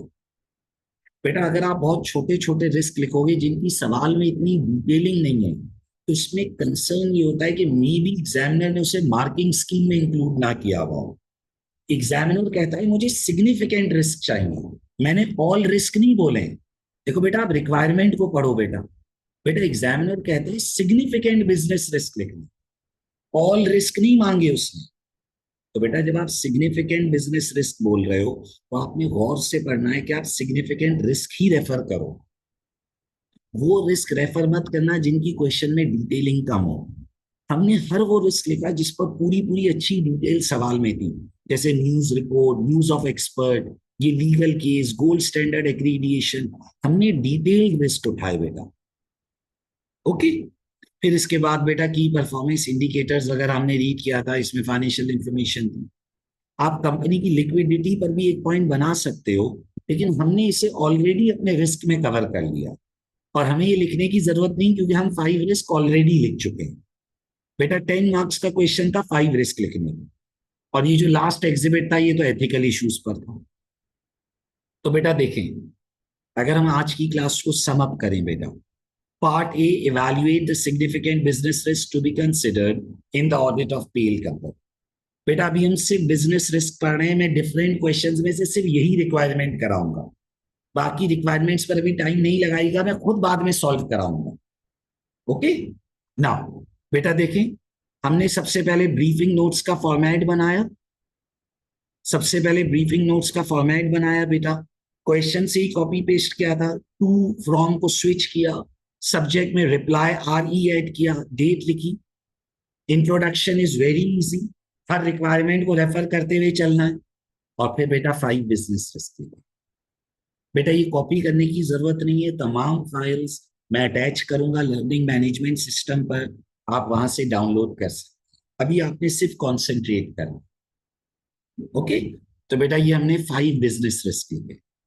Identify, explain the impact, and comment on scale of the risk. International expansion, cancellation of grant, gold standard accreditation, legal case, and damage caused by storm. Clear है बेटा? कोई भी क्वेरी हो, feel free to contact me on my WhatsApp number. Okay? Sir क्या हम business risk की और practice करेंगे? यस बेटा, ये पहला क्वेश्चन। अभी 4 क्वेश्चंस मैं ऐसे और कराऊंगा, फिर उसके बाद मैं आपको 3 क्वेश्चंस का असाइनमेंट दूंगा, जो आप लोग मुझे करके भेजोगे और मैं आपको उस पर फीडबैक दूंगा कि भाई आपने क्या गलतियां करी, आपको किन चीजों का ख्याल रखना चाहिए। क्लियर है बेटा? एक बार रिपीट कर देता हूं इन पॉइंट्स को। बेटा सबसे पहला रिस्क हमने इंटरनेशनल एक्सपेंशन लिखा। उसमें रिस्क ये था कि क्योंकि रिमोट एरिया की एक्सपेंशन है, तो we may lack control and supervision, और अगर हमने उधर ज्यादा वर्क लगाया तो हमारे एग्जिस्टिंग ऑपरेशन सफर करेंगे। क्योंकि न्यू टाइप ऑफ टिम्बर था, तो we need to spend greater time. Okay, सबसे पहले इस पर बात करें। फिर कैंसिलेशन ऑफ ग्रांट के ऊपर डिस्कशन करी बेटा, कि क्योंकि अनएथिकल बिजनेस प्रैक्टिस का कंसर्न आ रहा है तो ग्रांट कैंसिल हो सकती है। हमने जो $15,000 की इंसेंटिव पेमेंट करी, और एम्प्लॉइज का भी claim unethical business practice reflect कर। गोल्ड स्टैंडर्ड एक्रीडिएशन लूज हो सकती है, because trees planted as per gold standard decline कर रहे हैं। ओके। और फर्दर अनएथिकल बिजनेस प्रैक्टिस का भी प्रॉब्लम चल रहा है। लीगल केस पर बात करी कि अगर ये केस हम हार गए तो it will be a significant outflow, profits भी गिरेंगे, कैश फ्लो भी गिरेगा, और कस्टमर्स भी अब हमारे साथ काम करने में विलिंग नहीं होंगे अगर हम ये केस लूज कर गए, क्योंकि सबको पता चल जाएगा कि हम एम्प्लॉइज के साथ अनएथिकल मैनर में बिहेव कर। And then last, damage caused by storm, already एक लॉस हुआ है और फ्यूचर में ऑपरेशंस भी अफेक्ट। क्लियर है बेटा? पूरा क्वेश्चन रीड किया है, क्लास में आंसर ड्राफ्ट करवाया है, ताकि आपको ये क्लैरिटी मिले कि भाई आपने किस तरह आंसर लिखना है। सही है? लेकिन बेटा ये बहुत नॉर्मल है, टीचर्स खाली आंसर रीड करा देते, लेकिन उससे कभी भी ड्राफ्टिंग नहीं आएगी। ड्राफ्टिंग उसी वक्त आएगी आपको जब आप साथ लिखोगे आंसर। ओके, ये जो मैं ड्राफ्ट कर रहा हूं, क्लियर है बेटा? अभी आपने सिर्फ पेशेंस से क्लासे लेनी है, नेक्स्ट 4 क्लासेस में भी मैं आंसर लिखवाऊंगा, फिर आपको मैं होमवर्क दूँ। Okay, thank you everyone, and hope to see you all in the next class. खुदा हाफिज।